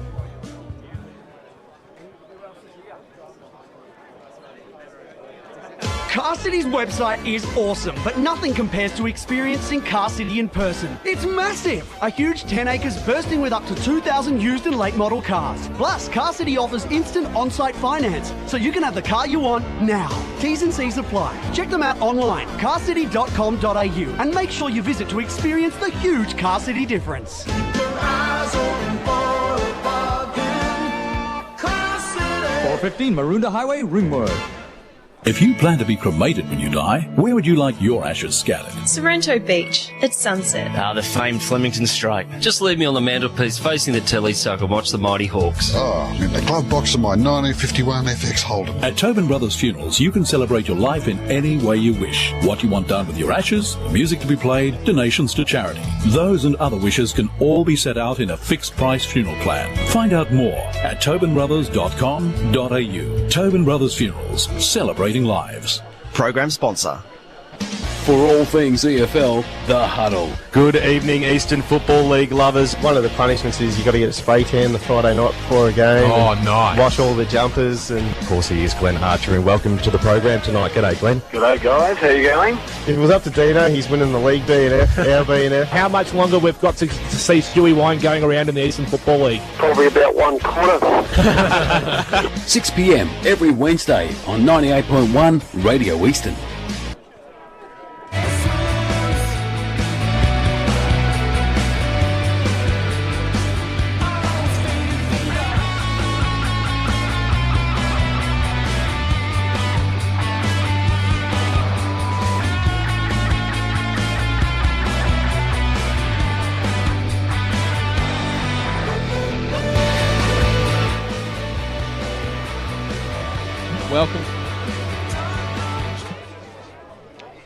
Welcome back to Tormore Reserve. It's we're about to start the third term. It's Mulgrave 5-10-40 leading Doncaster 1-4-10 in the Choose Tap final series.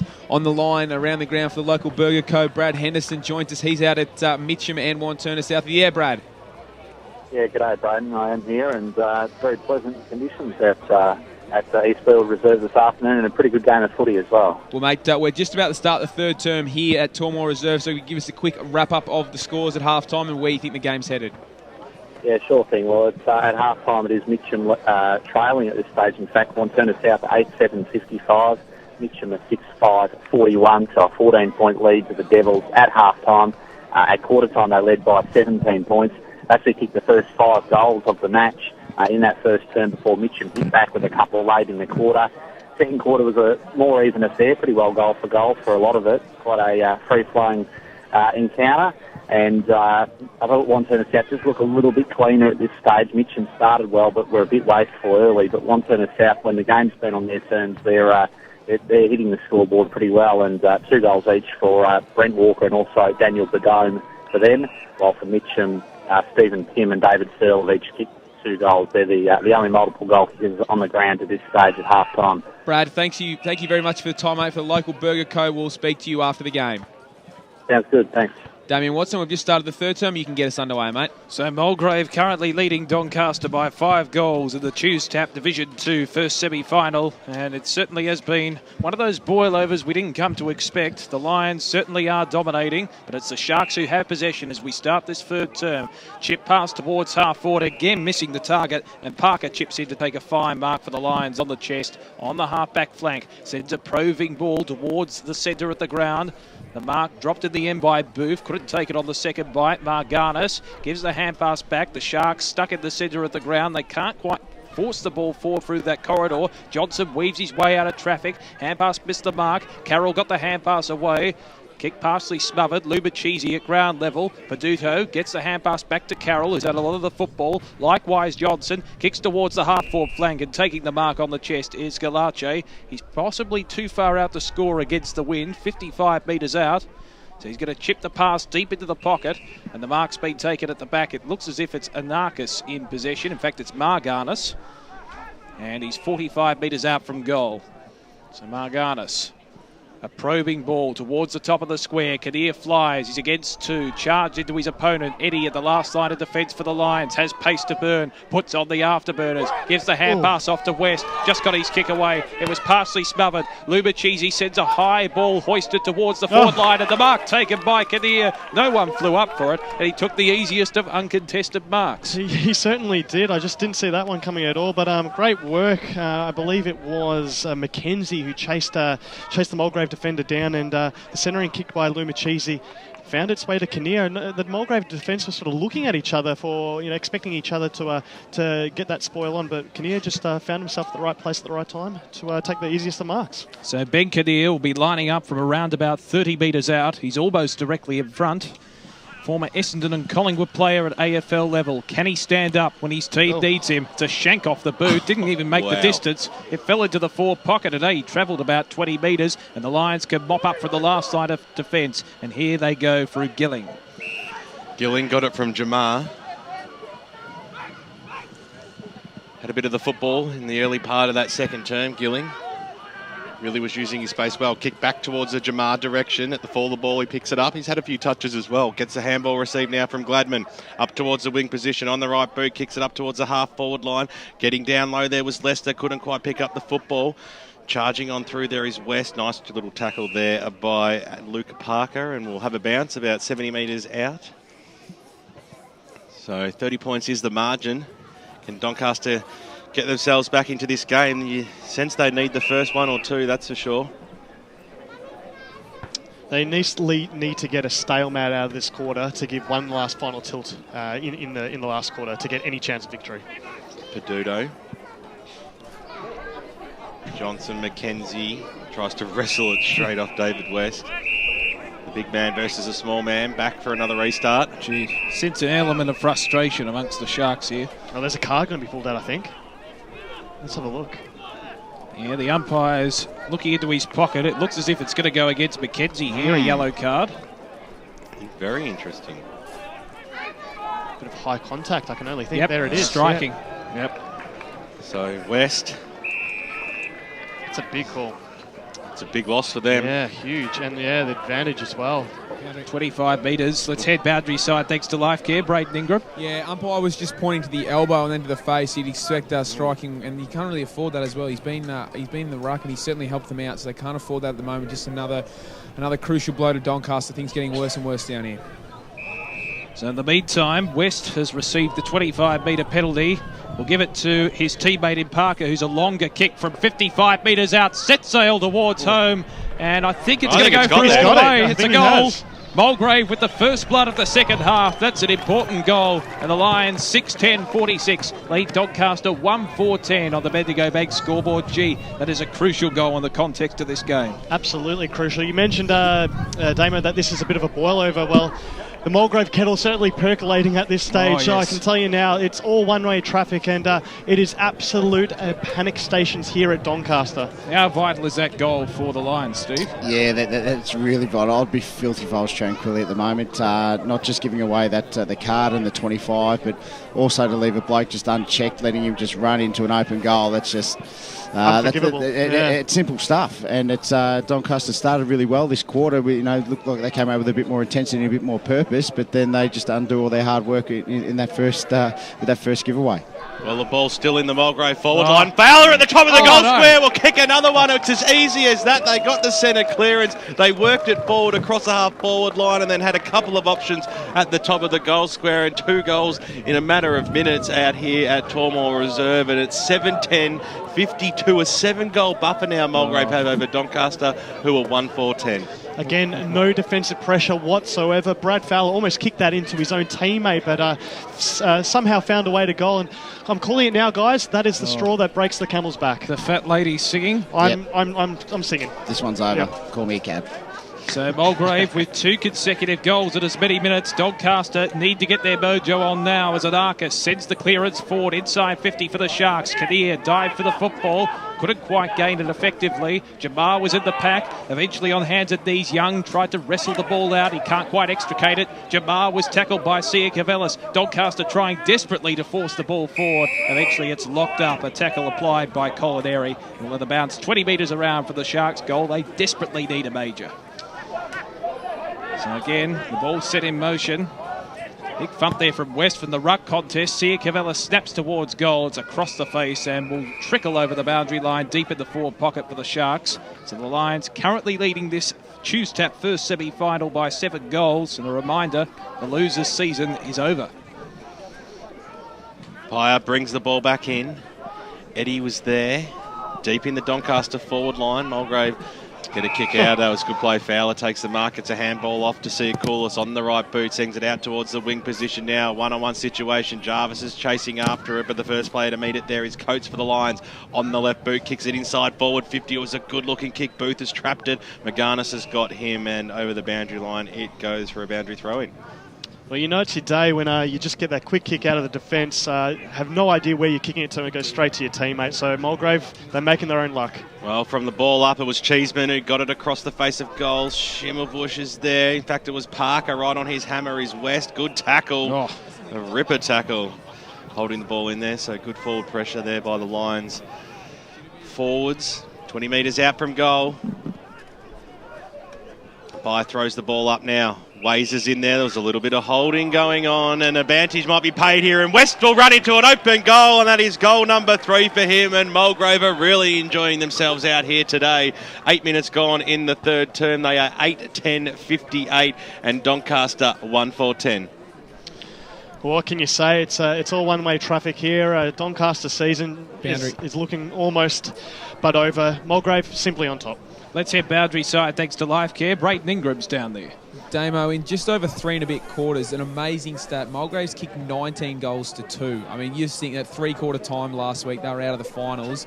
Suddenly, it looks like they're going to be looking for a grand final spot next week. I mean, it's pretty amazing. Well, that is symbolic, that's for sure, as we're back at the centre. Mulgrave with 3 goals in 3 minutes, and they continue to win the clearance forward. The kick came from Butler inside 50. West missed the mark. The Sharks have the numbers at the back. They're at centre-half back at the present time. Kick came from Sia Cavellis over the head of his intended target in Peduto, trying to barge his way through there as Coburn was successful rather. With around Eventually 40 the hand dealers pass comes all out.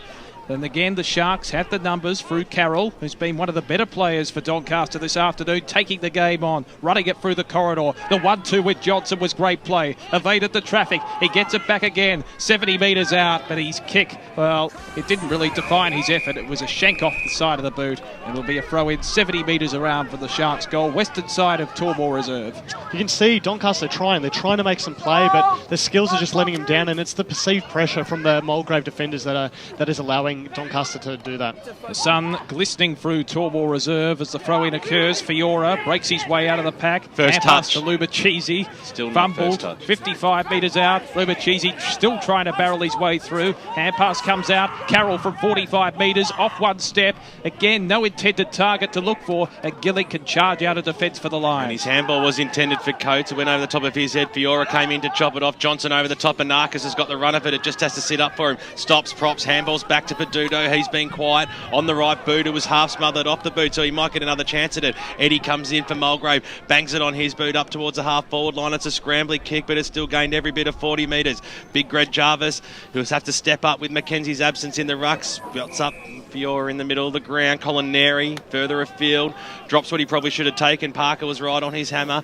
Kick was a bit blind in the end, and straight down the throat of the big ruckman, Rod Gladman. So Mulgrave doing it all their way across the half back line. Switches the play out wide. That was good. Wazer come a long way out from the half forward line, but always a beautiful kick of the football, and that is no exception. Look at that one. That was an absolute monster. Now they're about 40 metres out from goal. It's all a little bit too easy. On the left boot, is that Blake Coates putting one through and getting amongst it. Fantastic goal. Goal number 9 for the Mulgrave Football Club. And, well, we thought we were coming out to a cracker game today. That's how I sold it to Steve Buckle anyway. And on the Bendigo Bank scoreboard, Mulgrave at 9-10-64, Doncaster 1-4-10. You can already see in the first 10.5 minutes of this quarter, Mulgrave are attacking the right side of the ground. And I think they're showing Doncaster exactly the way they should have played with the breeze. And every time Doncaster look up, they're turning the footy over because, as Andy touched on before, that perceived pressure, they put that hard work in early, and every time Doncaster get their footy, they think there's somebody on their back. 54 points the margin in favour of the Lions. As we reach the halfway mark of this third term, the Sharks win the clearance on this occasion through Anarchis, who's been a trier all afternoon. His kick, however, is in vain. Didn't find a target inside 50. The Lions have the numbers at the back. The tap came, trying to barge his way through there was Butler. He was gang tackled. The umpire says it was too high, and Butler will receive the free kick deep inside his defensive 50. So Butler, quick hand pass. It's been the mode of play all day. And Doncaster again not being accountable as Stokey receives, chips it towards centre half forward, and Wazer is on the end of it. He takes the mark and a 25-metre penalty to boot. So that just rubs salt into the very deep wounds of Doncaster this afternoon, and David Wazer can have a shot on goal from directly in front, only 40 metres out. What's that free kick count at now, Soupy? For the match, it's 21-5, and it's also now 4 25-metre penalties in Mulgrave's favour. So David Wazer scored 2 majors in the opening stanza of this game. Can he put his third on the board and continue the Mulgrave roller coaster? It's right through the centre, and Mulgrave register their 10th goal of the afternoon. They move on amazingly to 10-10-70. They lead Doncaster 1-4-10. We got 13 minutes in the third term on the Bendigo Bank scoreboard. Just cutting out. Well, they're just giving the goals away, aren't they? It's just simply like the indiscipline of the Doncaster players is just it's mind-blowing just how silly some of these players are being today. It's unforgivable. Doncaster, look, they've had a great run of late, but they've simply come across a Mulgrave team that is in form, and it's a joy to watch them play. Back in the middle here. Gladman goes up. I think McGarnis has moved into the ruck now as the kick goes up towards the half-forward line. Another centre clearance where Booth just comes out and takes the mark. He wanted to go on with it, the big man. He's called play on there. He has to go on with it now. So he just sends it straight over the goal up by his head. Fantastic. It's just as easy as you like. Fantastic goal again. They're really running away with this one. Grant Soupy Campbell. Another centre clearance. Inside 50s at 8-5, so 6 goals from 8 entries this game, well and truly over. So Booth kicks his second goal of the afternoon. Bendigo Bank scoreboard, 11-10-76. Clickety-click, 66 points they're leading against Doncaster now, 1-4-10. You wouldn't read about it. Well, sorry, Steve, were you going to say something? Yeah, look, they have the ability to do this, Mulgrave. They did this exactly to us. Once they get a roll on, they're a very hard team to stop. They've got some quality runners, some quality forwards.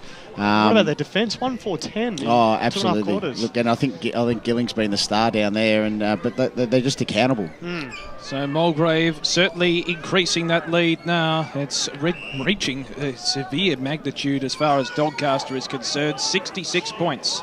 Who would have believed it? So Peduto with possession on centre wing.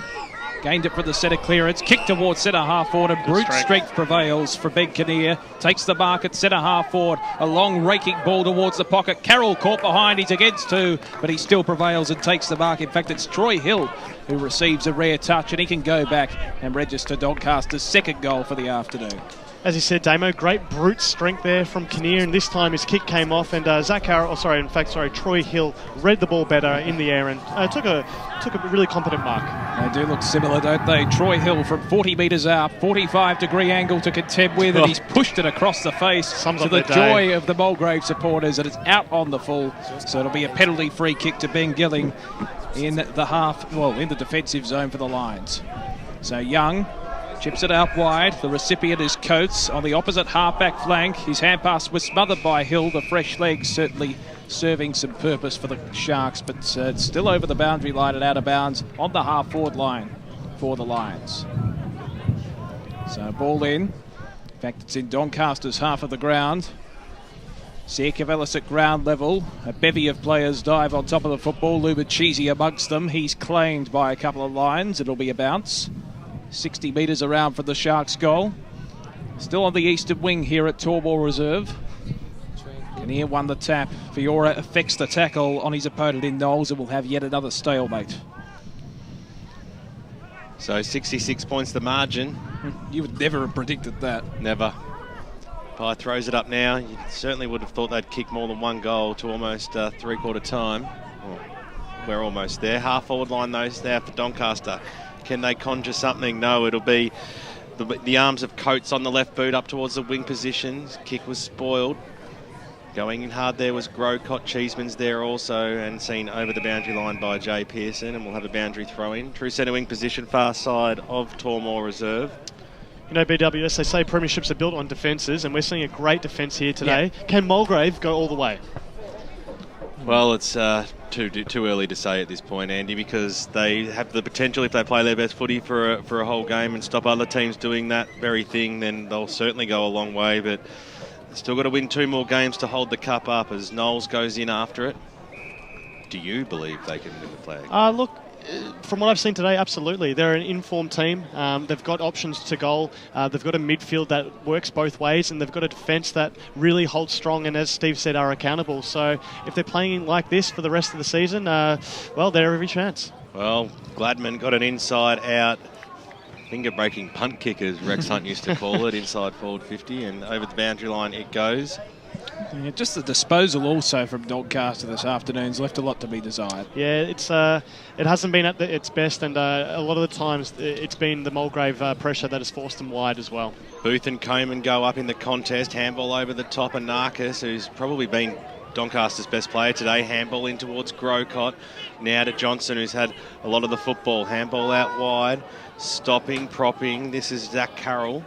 One way then the other. Turned himself into a lot of traffic then, so they're a little bit fumbly. Muller, though, in towards the middle of the ground where Luke Parker takes the mark. Touches the ball on the ground now. Will kick towards centre half forward to the lead of the Muller direction over the top of his head. Grocott was there too. The Lions will have the numbers at the spoils once again. Gilling, who's been super across half-back all afternoon. Handball to Sia Coolers. Very good there. Little chip kick was cut off in the end. Handball over the top. Eddie came charging through. He's an imposing figure. Arch the back. Yes. Kicks the ball up towards the half-forward line. It was a good bouncing football. It might have gone favourably for Wazar Ramboldi. We'll be very happy to see that bounce over the boundary line and out of bounds. And we'll have a boundary throw-in 40 metres out from goal. If you're enjoying the broadcast on 98.1 Radio Eastern and streaming live on efl.org.au around the globe. It's finals time, so great time to get in and amongst it. Booth used his body and then had a little bit of a fresh air shot. This will go to the top of the goal square. It worked out okay in the end. West is at the fall of the ball. He was almost tripped. Can he still get boot to ball, West? He just wanted the football more, didn't he? Fantastic play. That's his third goal of the afternoon. 19 minutes gone now on the Bendigo Bank scoreboard. Running away with it, the Lions, 12-10-82. Doncaster, 1-4-10. Well, this is where you touch on, Andy, touching on Mulgrave, that their best is good enough, and I agree. I think it's going to be, if Mulgrave can carry this form going into next week, we obviously think that Mulgrave will get up this week. I think they'll knock off Croydon fairly easily. Croydon are very similar body shape and size to Doncaster, and they're Mulgrave a very good running team. I'd be very worried if I was Croydon.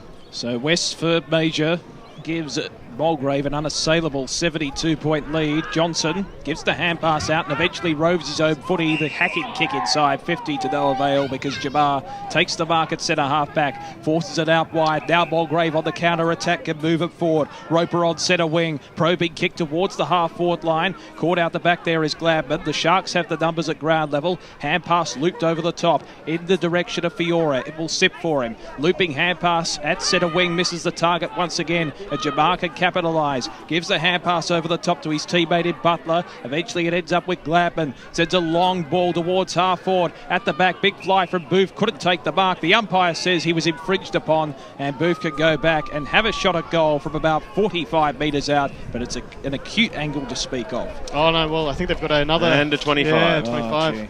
Well, obviously the lip service, it's just highlighting their undisciplined play. Yeah, the Sharks. It's frustration gone overboard here. Look, Booth is an imposing figure. Surely he'll go ahead and kick this goal, but look, he's hard to stop as he kicks his his third goal. Yes, indeed. Adam Booth with his third major, and Mulgrave continue to increase that lead. They move now to 13-10-88. Doncaster 1-4-10. Unbelievable, isn't it? As we speak of it, let's head boundary side thanks to Lifecare. Braden Ingram's down there. Yeah, so we've just got Mackenzie now coming back on after serving his 15-minute yellow card spell. So hopefully he can make an impact for Doncaster in the middle of the ground. And of course Blake Gray joining him on the boundary line. And well, they've enjoyed certainly a big clinic as far as Mulgrave is concerned down at ground level. Yeah, it's more of a game to mingle with your friends out in the crowd this afternoon. There's not much of a contest happening out here. Doncaster, though, they'll go forward. Yeah, the Bronx cheers there from the Doncaster crowd as well. For the free kick, Zanakis to Johnson. Nice kick. Certainly done a good job, both of those two players today. The smaller players of Mulgrave have certainly won out. The kick goes in towards the Kinnear direction. Couldn't take it on the first bite, but managed to get a little handball out to Grocott. Nicely done there by Luke Parker. Seen over the boundary line and out by getting a few choice words of advice from the crowd. It's the local football atmosphere, isn't it? That's what you love. High throws it in now. Kinnear, front spot. We'll give that one to him, Soupy. Comes down. Young was in there. Free kick paid once again to Mulgrave. Jamar. He's been good. Handball receive. He's had a lot of the football. Kick goes further afield. Robbie Edwards. On the right boot now. He squared that kick up magnificently. Booth got the little handball away, and now Eddie's off 55 metres out from goal. He kicks it to the top of the goal square. Which way is this one going to bounce? It might go the whole way.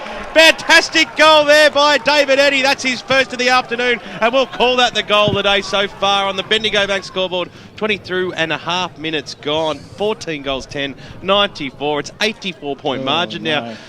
1-4-10. It was ugly ages ago. I don't even know how to describe it now. Grant Campbell, thanks to Choose Tap. Mulgrave 9 goals straight from 13 entries, and Doncaster 8 entries with no scores. I think that says it all for this quarter. BWS, I got to say, when I last saw Eddie, he actually went home with a migraine against Mooralbark. Today, he's been absolutely fantastic. He's taken the game on. He's just got one way, and it's forward. And what a fantastic goal there by Eddie. He's a one play to watch. Well, I think he's causing the whole Doncaster camp to have migraines this afternoon. Back in the centre. 84-point margin, as we mentioned. This could certainly reach the magnitude of over 100 points, as we're still not yet at three-quarter time. Back at the centre.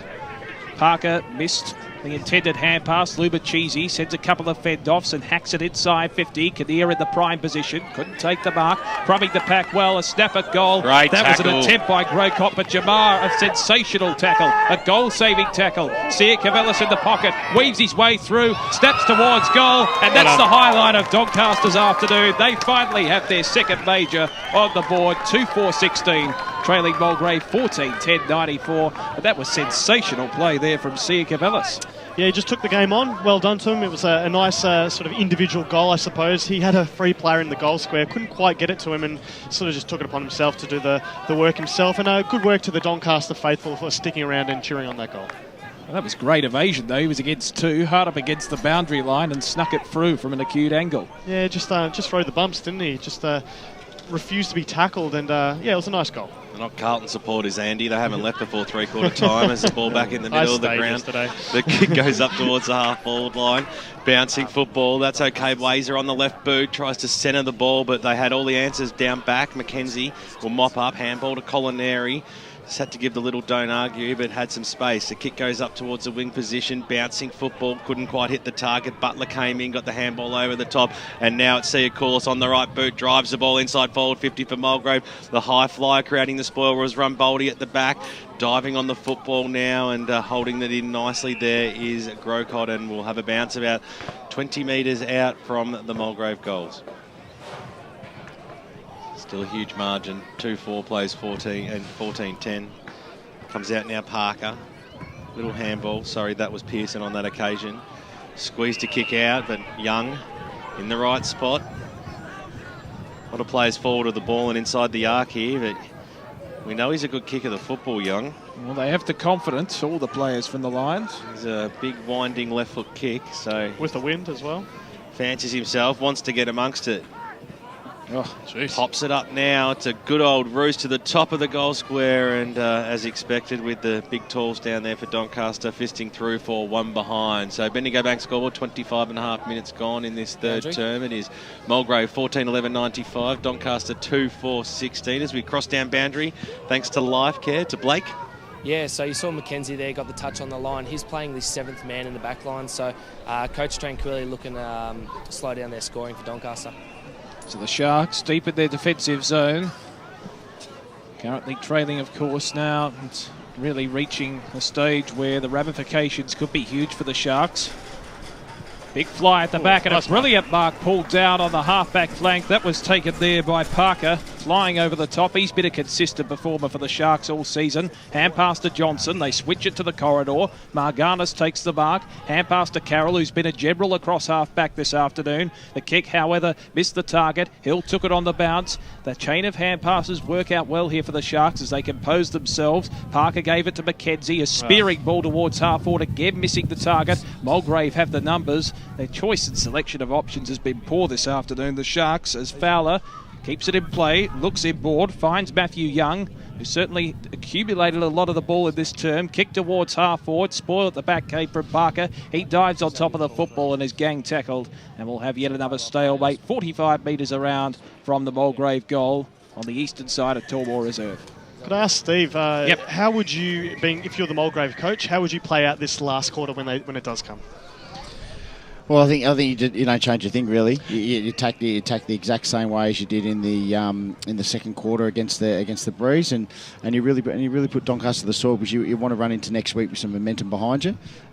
Look, it might be a chance to start trialling a few things and having a look at guys if you've got any question marks, and maybe guys playing different positions, see if they can stand up in different spots. But everything today's worked well for him, so I wouldn't be changing too much. Would you cotton wool one or two of your players? Oh yeah, definitely.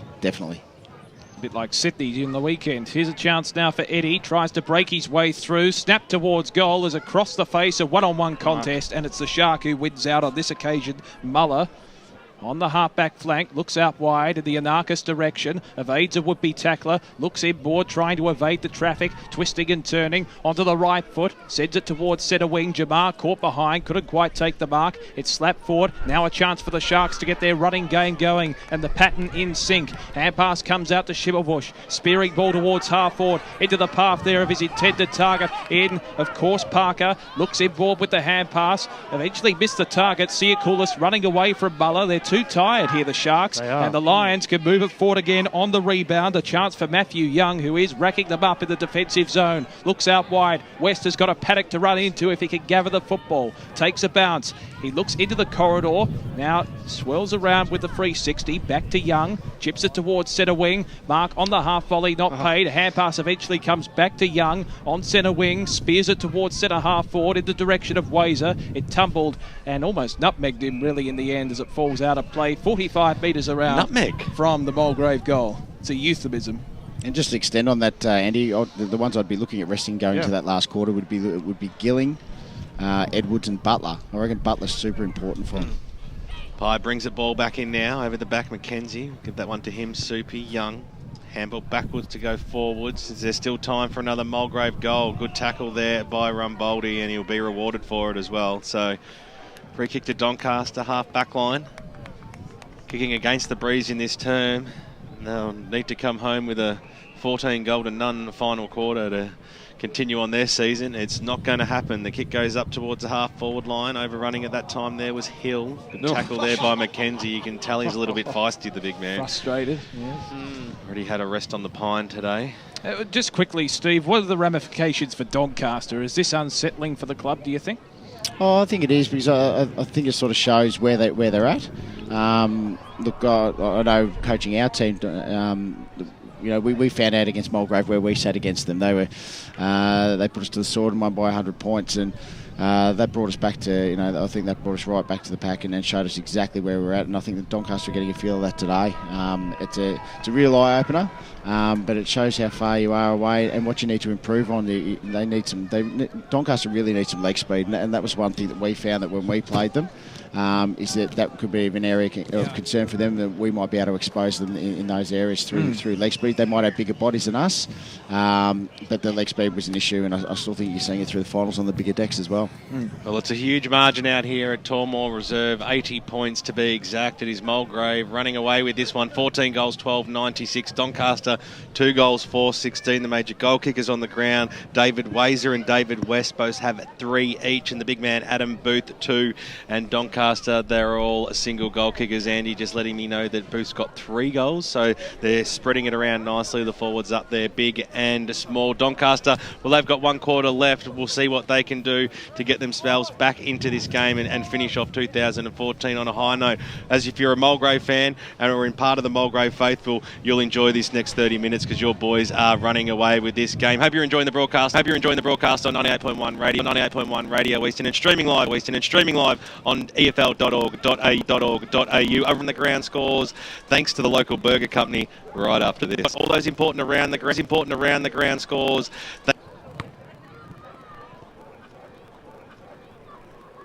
It's massive! It's massive! A huge 10 acres bursting with up to 2,000 used and late model cars. Plus Car City off now. T's and C's apply. Check them out online. carcity.com.au, and make sure you visit to experience the huge Car City difference. 415 Maroondah Highway, Ringwood. If I'm going to have a plumber come to my place, I want one that cares. So I use local H2 Pro plumbing. They communicate, arrive on time, respect me and my home, and execute with excellence. And they support Who Gives a Crap? Toilet paper that builds toilets and saves lives. Sign up at h2pro.com.au for 10% off every plumbing job for life. H2 Pro Plumbing, my local plumber who really cares. 9844 1444. Are you feeling like your man space needs something special? 444. Are you feeling like your man space needs something special? Club rooms need a little something behind the bar? Just want to spoil yourself and show off to your mates? Authentic Autographs is Australia's largest licensed and authentic memorabilia dealer across all sports. With a range second to none, Authentic Autographs is a one-stop shop for all your memorabilia needs. If there is an empty space on your pool room wall, or you feel your man cave needs something special, contact David on 0439 743 710 or visit the showroom at 11 to 15 Westwood Drive, Deer Park.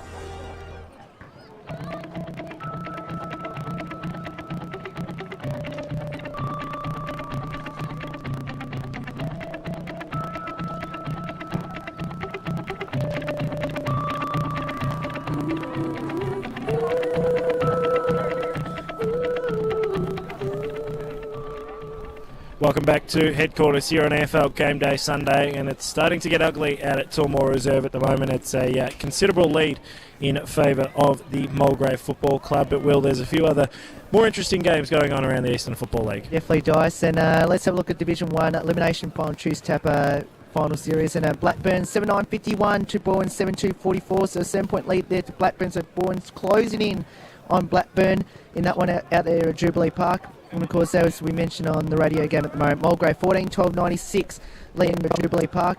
And of course, as we mentioned on the radio game at the moment, Mulgrave 14-12-96 leading Doncaster 2-4-16. 9 goals to 1 goal in that quarter by Mulgrave out there at Baronia. And at the moment, it's at the 14-minute mark of the third quarter. The last update we got out there at East Belt Reserve, and it's won Turner South by 23 points. So a few interesting games as you go local for your football. Still plenty of action to be played out, particularly in that Bowen-Blackburn game. We knew that it was going to be a pretty big clash for both sides. Pretty heated from all reports from Davis Harrigan during the day, saying that it was quite a bit of feeling between the two clubs. We know that there's a close local rivalry between the two, but which way do you see that one going, Wilbur? Look, purely based on the experience of finals and knowing how it takes to win, I think Bourne will get over the top of Blackburn. That's a fair call. It's going to take something special to get over the top, but if any side's going to do it, it will be the Bowen Football Club. And at the moment in the radio game, it's Mulgrave dominant out at Tullamore Reserve. We'll cross back to the boys at Tullamore Reserve shortly, right after these sponsor messages. If I'm going to have a plumber come to my place, I want one that cares. So I use local H2 Pro Plumbing. They communicate, arrive on time, respect me and my home, and execute with excellence. And they support Who Gives a Crap? Toilet paper that builds toilets and saves lives. Sign up at h2pro.com.au for 10% off every plumbing job for life. H2 Pro Plumbing, my local plumber who really cares. 9844 1444. Car City's website is awesome, but nothing compares to experiencing Car City in person. It's massive! A huge 10 acres bursting with up to 2,000 used and late model cars. Plus, Car City offers instant on-site finance, so you can have the car you want now. T's and C's apply. Check them out online, carcity.com.au, and make sure you visit to experience the huge Car City difference. 415 Maroondah Highway, Ringwood. On EFL Sunday, it's time for the match of the round.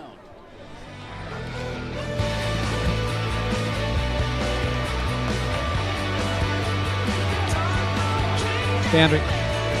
Welcome back to Tullamore Reserve. It's Sunday football here, and in the Division 2 Choose Tap first semi-final, Mulgrave currently leading Doncaster by 80 points. Let's head boundary side thanks to Lifecare and Braden Ingram. Yeah, Damian, I'm with the Doncaster coach, Andrew Tranquilli. Andrew, mate, how are you keeping your frustration in check? That third quarter was really shattering. Riders, Michael. Oh, well, frustration's not going to get the results on the field, so got to sort of show the boys that we're still composed and we still think that we're a chance. Boundary Riders, Mike on. Tackles, it must have been really frustrating. Giving away a lot of free kicks and probably not laying enough tackles either. Oh, yeah, a bit of both. I'm not one to talk negative of the men in white, but we're not giving ourselves a chance to do enough tackles, and hopefully this quarter we'll come off the ground knowing that we're a good tackling side. Is that what you said to the boys? Just give us 30 minutes of hard effort? Yeah, absolutely. I mean, we've seen it last week. We've done it before ourselves with conditions like today where you can jag real quick ones. We've just got nothing to lose, and it's just going to be free-flowing, fully attacking footy. Thanks, mate. Thanks very much to Braden Ingram. Thanks to Lifecare. We had technical difficulties in the delivery of that message from Andrew Tranquilli, but basically Doncaster looking to tackle more and show greater ferocity in this final term, despite the fact that the game is done and dusted, but they still will win the clearance here as we start the final term through Anarchus. A sensei lead ball towards full forward. Mark dropped at the back there by Jarvis, and eventually it falls out of play in the forward pocket in the Doncaster forward half of the ground. And Andy, what could Doncaster do to look for solace here? Just play with pride, play for the jumper, show them what the Doncaster Football Club are made of. Yes, they're 80 points down at the moment, but look, just to win this quarter and just play football in the Doncaster way, will at least leave them with some sort of smile on their face. The Lions by 80 points, and no, we're not pulling your leg as Siakoulis takes it over the boundary line, deep inside his defensive half in the forward pocket for Doncaster. Certainly they are pushing in this final term to at least gain some respectability on that scoreboard, the Sharks. Ball back into play. Jarvis now contesting in the ruck. Young tapping it from the ruck contest as well as they dive on top of the football. A plethora of players, and they can't extricate it, so we'll have a bounce deep inside the Sharks 50 once again. So it'll be interesting to see whether Mulgrave can push this margin beyond 100 points. The Sharks don't want to see that occur as Cavellis lets fly with a snap on goal, but it floats across the face and only a minus score. So the Sharks move on to 2-5-17. They trail Mulgrave 14-12-96. We've gone just over a minute on the Bendigo Bank scoreboard in this final term. Let's head boundary side thanks to Lifecare, and Blake Gray is down there. Yeah, three-quarter time, boys. Luke Parker of Mulgrave grabbed his teammates before they came into huddle and reminded them of last week, in which they kicked 11 goals against Bayswater in the final quarter to drag themselves here. He said, stay focused and let's get the win, fellas. Spot on, Blake Gray today. Thanks to Lifecare. They've got a three-quarter time score between Wanturna South and Mitcham. It's the Devils by 18 points, but Mitcham kicking with the breeze in the last term. So that's set up. We'll keep you right up to date with that as the next half an hour or so unfolds. Mark Peduto ain't quiet this afternoon. He's got a lot of friends though. Kicks the ball inside forward 50. Jarvis came over the top of Knowles. Not necessary in the end. Probably should have just allowed the fist and gave away the free kick. So it's another freebie to the Lions. Kick goes up towards the Brad Fowler direction. He'll rise from the back. Fowler couldn't quite pull it down. McKenzie wrestles him out of the contest and then worked himself back into the contest. The big man, well done there. Stucks on the mill, and we'll have a bounce right in front of Ryan James and the Mulgrave bench. He'll be a very happy man down there today. Playing some damn good football coming into the very, very pointy end of the season. So over the boundary line it goes, and who would have thought this time last week they were staring down the barrel of missing out on the finals. They came from the bleachers, knocked off Bayswater, and now they're absolutely giving it to the Doncaster Football Club. It's a fantastic effort. I've tipped them. Bravo, Damian Watson. Yeah, you're the only one I can tell you. The kick goes out. Muller trapped the football. Handball over the top looking for Galache. Handball back to Parker for Doncaster. Squeezed to kick somehow up to half forward, but nobody's home except a bigger Rod Gladman. Takes the mark. It's been a very, very influential player, particularly early on when the game needed to be won. He's been good, hasn't he, as Parker goes up, takes the mark. Kicks the ball up towards centre half forward now. The big fly over the back from Schimmelbusch, who's been moved forward. I see Cavallis got it away to Fiora. He loves this, Aaron Fiora. Can he bring it back enough? Yes, he can. That's his first goal of the afternoon. That's his forte, Aaron Fiora, on the left boot. 3 goals now to the Doncaster Football Club on the Bendigo Bank scoreboard. They are 3-5-23. Mulgrave at 14 goals, 12-96. Yeah, nice play from Luke Parker to take the mark and just take the game on from there. And they worked their way up to centre half forward. And Fiora, it's one of those things where class is permanent, and he showed it there with a nice running goal. How important is it, Steve, when it's the last term of the season? The game is lost, obviously, for Doncaster, but to at least gain some sort of respectability. Yeah, they've just got to keep cracking it at the moment, and at least show the supporters and and I suppose their coach as well that they did deserve to be here. They finished off the home and away season very, very well, and look, they were one of the third or the fourth best team in it. So look, it is there, but they've just got to finish it off really well. Well, Lumachisi won the free kick out of the ruck contest, sends a tumbling punt towards centre half forward. Peduto on the right foot, his kick was smothered, and again Mulgrave nullifying the attack at the Sharks as Eddie brings it forward from centre half back, finds his intended target in Fowler. Between half back and centre wing here, they've got a number of options out wide. He opts to switch the play towards centre wing along the boundary line. Mark taken by Stokey, looks inboard and finds Jamar. There's been a live wire all afternoon. Back it comes to Fowler at centre half back. They switch the play to the eastern side of the ground, and it's successful as they find the target in Young, who's been a sensational contributor all afternoon, particularly in the second half. Loops the hand pass back to Jamar. They move it through the corridor here, the Lions with the transition. Hand pass over the top. Tries to find Roper. Was unsuccessful. Anarchis provides the intercept. Gets the hand pass on to Ben Johnson. This is his forte. 55 metres out on the run. Vacant square. Goal to the Sharks. Sensational play. And Doncaster gained some sort of consolation prize there. 4-5-29 the Sharks. Mulgrave 14-12-96. We got 6 minutes in the final term on the Bendigo Bank scoreboard. Yeah, Jamar just mucking around with it a little bit too much there, and great counter-attacking play from Doncaster there. And it's one of those same things where class is permanent. Could probably repeat myself with Ben Johnson kicking a nice running goal. And they've stepped up the pressure as well. This is you wonder why. You see it in the first 5 minutes of this quarter, and you wonder where it's been the whole game. If they had played like this in the first or second quarters, they'd be well and truly in this match. Grant Campbell, thanks to Choose Tap Match Stats. Doncaster with the first 5 inside 50s this quarter. That's 3 times they've done it out of 4, yet they're 67 points down. Wow. Right on top of it, our stats man, Fowler, over the top, looking for Roper. On the right boot now, sends it in towards the Wazer direction. Nicely fisted it away by Arumboldi over the boundary line and out of bounds. 50 metres out from the Mulgrave goals. Doncaster goals, I should say. So, not much for the crowd to cheer about today. It's been a good crowd out here, but if you're a Mulgrave fan, you've certainly enjoyed it. You're coming for a close contest. You've been disappointed, but you've seen a pretty decent side in Mulgrave go about their business. Muller over the top to Hill on the right boot, sends the ball up towards the wing position. Nicely done there by Gilling, but Fiora read the ball better. On the left boot now, swings it up. Schimmelbusch was there, couldn't quite pick it up. See Cavallis also wrapped up in a beautiful tackle there by Leicester, brought him to ground and won the stoppage, so ball will be thrown up. About 55 metres out from the Doncaster goals. Eventually get it right. Kick goes towards Cheeseman. Muller's right there too.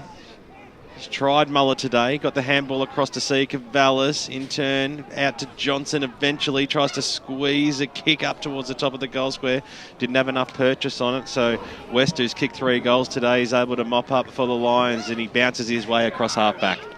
Elects to hand pass over the top after the third bounce, receives the 1-2 back from Gilling. West continues to run, then does a 360 and tries to twirl around a couple of Doncaster players. Back it comes to Gilling. Umpire calls advantage. All the players stopped except Gilling, who roams forward on centre wing. Kicks towards the half-forward line. Rambaldi again affecting the spoil for Doncaster, but it's all loose pickings here for the Lions. Stokey chips it over the top in the direction there of Edwards. Couldn't quite take it.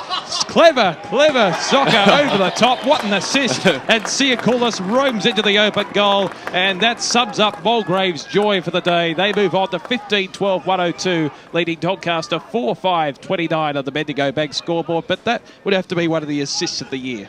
Yeah, from the opposition. I thought it was Rob Edwards that got the punch. Yeah, I thought it was Edwards. Yeah, Edwards, he just got a fist over, and the ball it's like looped over the top to Siakoulis, who's had a great game, and Mulgrave moved over 100 points. That might not. I don't think they would have done that too many times this season. 3rd time this year. There you go. So well done to Mulgrave. 15-12 plays 4-5. We've gone 9 minutes now in this final term. Limachese, little handball out to Anarkas. He's been absolutely super today, Anarkas. Bouncing football, and might go all the way. Wrong and across the face of goal and over the boundary line and out of bounds. 20 metres out from the Doncaster goals now. Nathan Lyon would have been proud of that one. Certainly had some turn. How many Australian spinners have you mentioned today? Oh, just the 2. I do like my Australian off spinners. So yeah. Tim May and Nathan Lyon got a bit of a run. Go for a whole list after the game. Yeah, that's it. High brings it back in. Jarvis and Gladman had the front spot. Little fresh air shot goes out towards the defensive arc. Bouncing football, and Narcus takes it. Knowles is on his hammer, brings him to ground, and will have a bounce.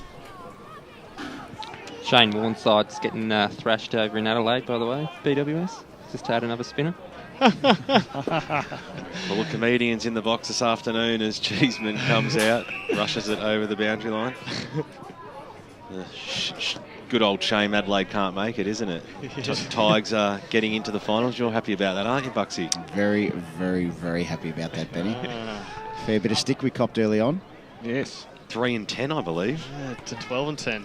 What a turnaround. James C. Cavallis right on his hammer. Luke Parker, and over she goes once again. So Wantirna South led by 18 points against Mitcham at 3/4 time. Hoping a score can come through pretty shortly of an updated one of that game. Mitcham coming home with the breeze. Could possibly cross to Brad Henderson a la around the ground style. Yeah, it's certainly been done before. Frosty can do it, certainly Hendo can do it. So game just slowing down a little bit here. Butler takes the mark. Handball's off now. They'll use the member side here. Butler will get the handball receive. He has to sit up for him. It does. Little kick over the top, went straight through the legs of Roper. There to mop up for Doncaster was Muller. Handball in the Anarchist direction. Roper went down for Mulgrave, but got the handball out wide. Booth was waiting for it. Parker for Doncaster to Anarchist, who was dispossessed of the football. Roper, eventually little handball out, but to no avail, out of bounds on the full. Doncaster win the free kick. In fact, it's Mackenzie's given away a free kick, and now he's just mouthed off again. So add another 25-metre penalty to that. Just the tackle was too crude, the umpire deemed, and well, Mackenzie forced the errant kick, so he was particularly not happy with that one. So it will be Willsmore. Jamar short. It's been very good, Jamar. He asked for it, so he got it. Back to Willsmore. Had to go back to the left, and Arcus smothers the ball over the boundary line and out of bounds. We cross down boundary side thanks to Lifecare. Yeah, you just wanted an update on that Mitcham and Wani South game. Just going off Connor Ryan on Twitter, 5 minutes in. Tigers kicked 3 quick ones. Scores a level BWS. So you might need to get Brad on the phone. It's a close one. Well, it seems like all the good games are happening where we're not today, because the Ball and Tigers lead by by a goal 10 minutes into the final term over Blackburn. We'll keep you updated as Lubachisi springs to his feet, eventually evades a couple of tackles, but again the hand pass missed the target and then coat-hanged his opponent. That is possible term. And away they go, the Lions. Fredericks towards centre-half forward. The kick found no one in particular except Muller, who stood in the way for the Sharks. At centre-half back, looks out wide to the western wing. Mackenzie got the hand pass over to Hill. Evaded one tackle, couldn't quite evade the second. And a brilliant tackle effected by Roper. Caesar holding the ball decision. And that sums up Doncaster's day. Just not quite able to break the lines. And a bit of how do you do between the two opponents. So Roper's the recipient from centre wing. Switches the play inboard towards the corridor. Mark taken by Young, who's been stellar in the second half. Looks out wide. They've got pace and space to burn here, the Lions. Kick towards centre-half forward. Missed the intended target. Marganis flew high. Couldn't quite take the mark. Paddles it along the ground to the advantage of Muller. Got the hand pass back over the top to Parker. Swings it out wide with a looping hand pass to Coleman. Takes a bounce. Now has to backtrack. Fiora, who's had a lot of the football in this second half as well.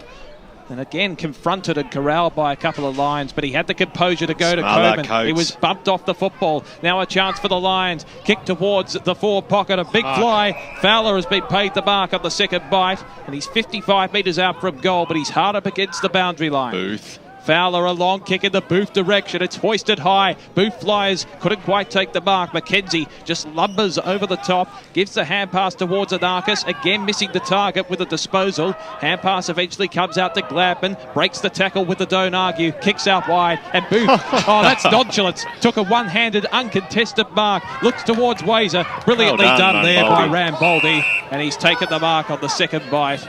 And he can clear from his defensive zone. Great call, Damo. Short passes on to Mackenzie. He'll look up Johnson. Had a mountain of the football. Short passes on out wide. 14 minutes gone in this final term. Nick Coleman on the right boot. Sends it out towards the wing position. Up towards Fiora, who's sort of come into this game in this last quarter. Little handball off. It was looking for Parker. He dropped what he probably should have taken, but had time to steady. The kick goes inside forward 50. It's a 3-on-1 situation. Jarvis had a bit of a fresh air shot then, so Young was there to mop up the spills. Little handball out wide to Willsmore. Backwards to go forwards. This is Leicester. Switches the play. That was good. That was good poise out towards the Gilling direction, and he'll be able to take off. He might use Jamar as a link man. Instead, drives the ball down the wing position. It was a one-on-one contest, and Doncaster will win out this. Kick up towards the half-forward line now for them. A big fly over the back. What a sensational mark by Butler. He just used his opponent as a perfect step ladder. Foot in the back, spot on, and the kick goes further afield to Sia Coulis, who looked like everything stopped there. He had a mountain of time. Swings the ball out wide. Bouncing football towards the Roper direction. He's got Chris Anarchis right on his hammer. Anarchis just knew when to get rid of his opponents and then sidestepped one as well. Handball across to Malloy. 55 metres out from goal. Malloy set sail towards the goals, but he pushed it to the right-hand side and threw for a minor score. That's Doncaster's 6th for the afternoon. 4-6. 30, 15, 12, 102, so 72-point lead to the Mulgrave Football Club. So the Lions to clear from fullback. They are based near Waverley Park, the Mulgrave Football Club, and it certainly has been a windy day this afternoon, and certainly Waverley Park was renowned for its wind back in the day, so perhaps they're acclimatising well to the conditions. As the mark taken by Sia Koulis on the halfback. You would have just been a boy back in the Waverley days. Oh, I love the history of footy, mate. I know you live 10 kilometres from the place, so I know about the wind as Gladman takes it from the full-back position. He tried to level it up here, but Doncaster have the numbers. Snap around the quarter came from Grocott, but again it's drifted off target and only a minor score to the left. So Doncaster move on to 4-7-31. They trail Mulgrave 15-12-102. We go on 16 minutes of the final term on the Bendigo Bag scoreboard. Let's head to Grant Campbell for some Choose Tap match stats. Credit to Doncaster for playing out this final quarter. They lead the inside 50s 12-5. Player of the day today, winning a Trojan toolkit. Not bad. What does that contain?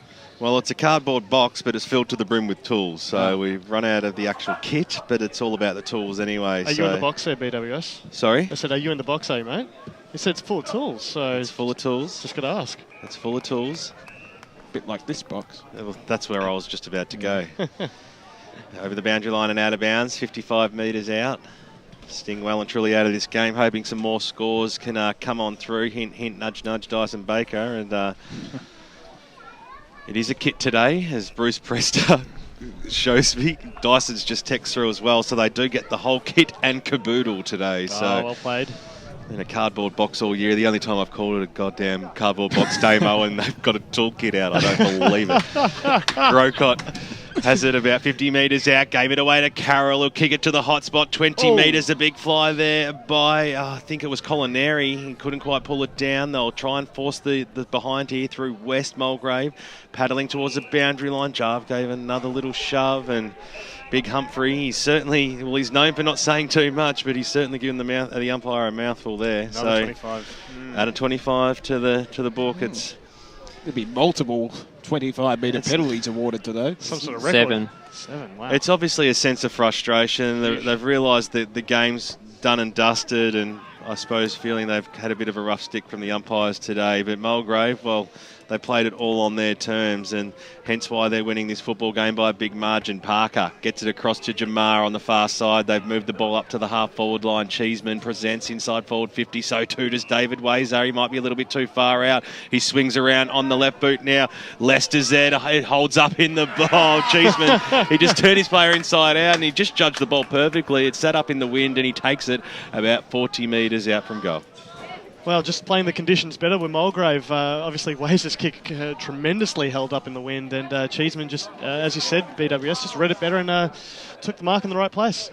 Yeah, J-Mar's running carries is super important for Mulgrave. He's killed him pretty much all day, and he's had another a very good last quarter as well. So, look, for mine, it'd be him or Gelling when the game was on the line early, who'd be best for Mulgrave today. Cheeseman, just a little pot shot into the top of the goal square. It was almost pulled in by Edwards, dispossessed to the football, eventually run over by Carroll. No, it stays alive. Kinnear's in there to lay the tackle. Umpire will come in and bounce about 20 metres out from goal. Crowd somewhat disappearing out here. Bar still open and the burgers are still cooking, so plenty of reason for me to hang around, that's for sure, as Mackenzie just traps it about 20 metres out. Let's cross down boundary side thanks to Lifecare. Yeah, it's very chilly down here. I think they're passing around the hip flask down here just to keep warm, BWS, so need a bit of heat down here pretty quickly. Nothing wrong with the nightcap. The free kick's been paid. You'd take Mackenzie off now before he does something stupid. He's really had a dog of a day as far as giving away free kicks. Mackenzie, he's just not letting up, and the ball's in the arms of David Wazer, who's kicked 3 majors this afternoon. He is prone to it though, BWS. Wazer, 20 metres out from goal. That's a good-looking kick. As soon as he kicked it, it went straight across the face, and you just wouldn't believe it. That hit a wall. It swung all the way back around, and they're still not going to have a shot. Tim Knowles has found space about 40 metres out directly in front, but you don't see that every day of the week. At one point it was looking like it was straight through, and then it nearly came back to where the scoreboard was. So and now Knowles might not even make the distance, such as the wind strength. So Timmy Knowles. The wind's been the best defence of Doncaster all day, I reckon. 45 metres. They have to take a fair old roost from here.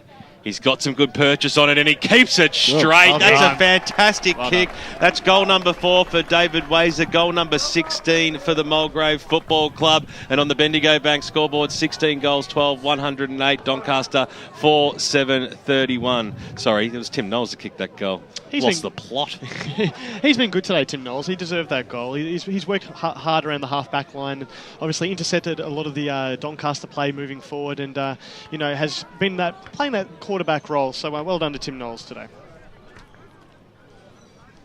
So certainly has been an interesting afternoon as a Division 2 pundit. Mulgrave currently leading by 78 points, and we're back in the middle once again. A free kick's been picked out. McKenzie again. Indeed. McKenzie, it's a red card. Called it, Steve. Second yellow card, and as a result, he's undisciplined. a silly boy if he keeps going on about it. It is a shame, isn't it? Because he's had a fantastic season. He's been awarded the best on ground for Doncaster over 10 times, and for him to end the season on this note is certainly quite disappointing from his perspective. So in the meantime, as to the chagrin of the Doncaster supporters, McKenzie comes off. Mulgrave have possession. Siakoulis couldn't quite take the mark on the second bite. Hand pass comes out, trying to evade the traffic there, and successful is Pearson. Sends a long floating ball towards centre half forward, but again, no targets for the Sharks. And Mulgrave have the numbers across their half-back line. They switch the play.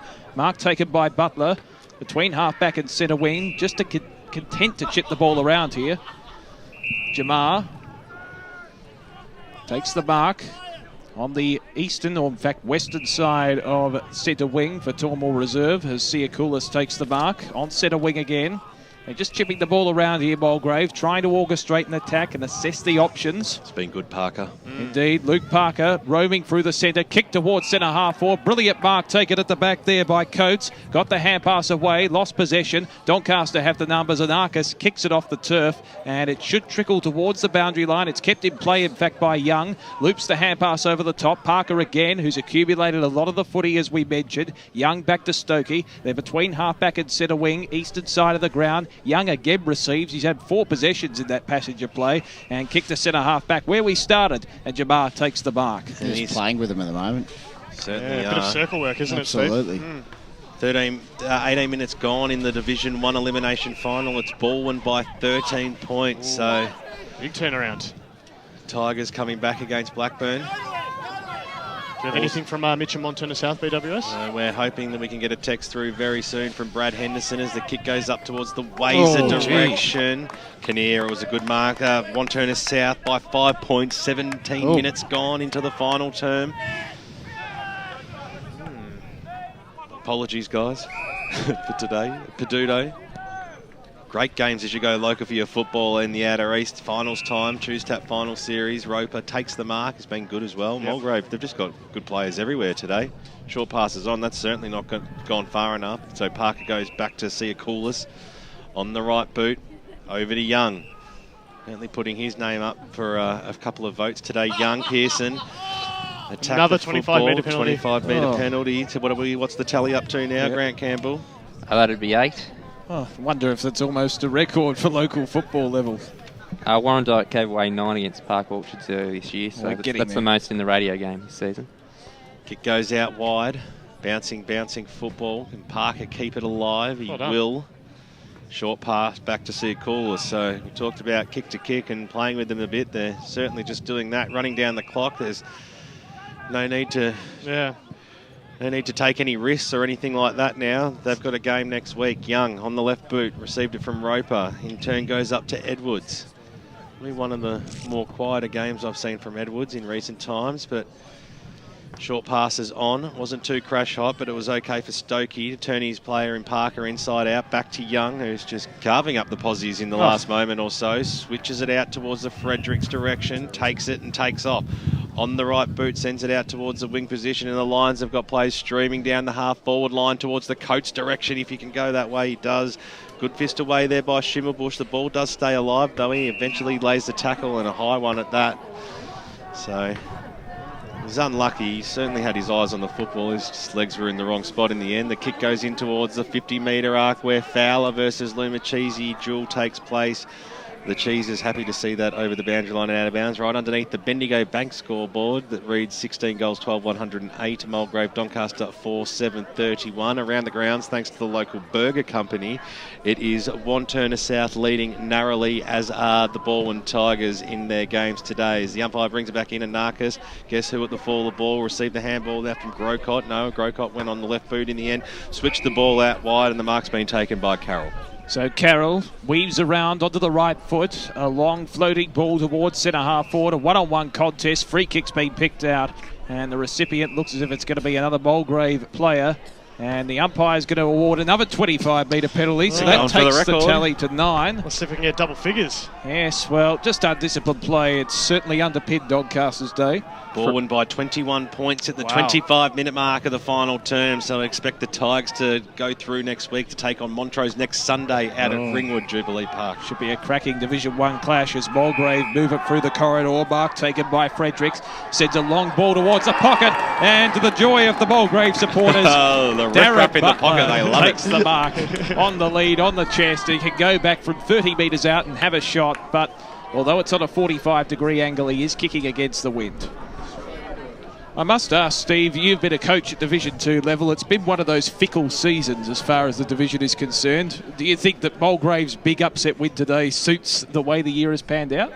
Well, look, I suppose it's followed that trail, but look, I don't see this as a big upset. I thought coming in today, Mulgrave would win. I think they're a better running team, and I knew coming to a big deck that they were going to expose Doncaster. Doncaster's bigger bodies.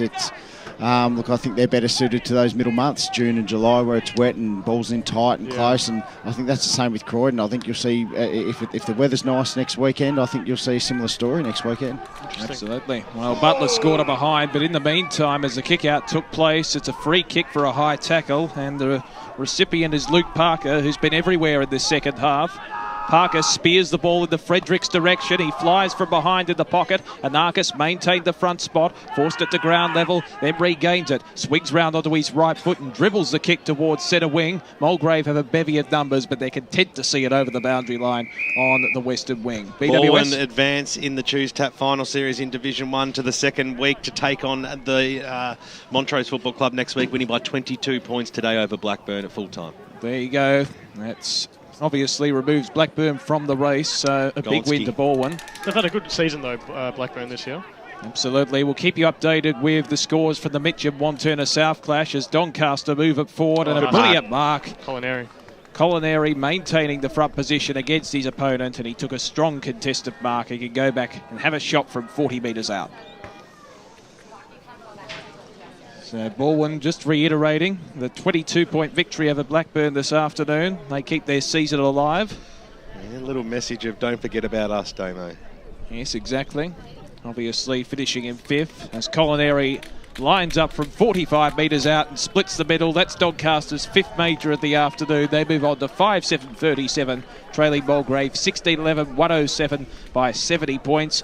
We're at the 29-minute mark of the final term on the Bendigo Bank scoreboard. Grant Campbell, any finalising stats that have stood out in this final term thanks to Choose Tap? The free kick count, it's 11-2 in the final quarter and 34-9 for the match in favour of Mulgrave. Dying moments of this first semi-final out at Tormore Reserve. Mulgrave have a big lead at 70 points at this stage. Anarchus, another clearance through the middle of the ground, kicks the ball inside forward 50. Has it worked out okay on the siren? Young's taken the mark, but there it is, full time out here, and a monster victory, an emphatic victory, an impressive victory by the Mulgrave Football Club today. 16 goals, 11, 107, 70-point winners over Doncaster. 5-7-37. The major goal kickers on the day were David West and David Wazer and Adam Booth with 3 goals apiece, while Doncaster, all their single goal kickers, tallied up their 5 goals. Let's cross down boundary side thanks to Lifecare, because we've got a very happy Ryan James with the boys. Yeah, I'm here with Mulgrave coach Ryan James. Ryan, 3/4 time last week, you're 5 goals down against Bayswater. Did you see yourself here this time the next week? Smart answer would be yes, but no, we had our issues, but we carried on last week's form into today, which was good. So you must be pretty happy with the defensive effort today, holding them to just 5 goals? Yeah, at the halfway mark, we had the second best defence, and it's dropped away the last few weeks, so we really emphasised that during the week, and yeah, they obviously did the job today. Yeah, and do you boys have any questions for Ryan? Ryan, it's Damian Watson in the box. Mate, you must be thrilled with the complete team performance, but also the physicality of your players. Was that a real highlight to you today? Yeah, it was, Damian. We coming into the game, we had 16 blokes that hadn't played a final coming up to today, and we just spoke that we thought we could expose them with their hardness around the contest, and to the boys' credit, they carried out the instructions really well. Ryan, it's BWS here, mate. Congratulations. A lot of people didn't see that sort of victory coming today, but over the last 4 quarters of football that your boys have played, and make that 5 quarters, I should say, you guys have really been impressive. Yeah, it's we've timed our run pretty well, it looks like, at the moment, but there's still areas that we weren't overly happy with today, but we'll take a 70-point win in a final any day of the week. Did you go about trying to run the Doncaster football side off their legs today, because you really seemed like in and around the ground you were really on top?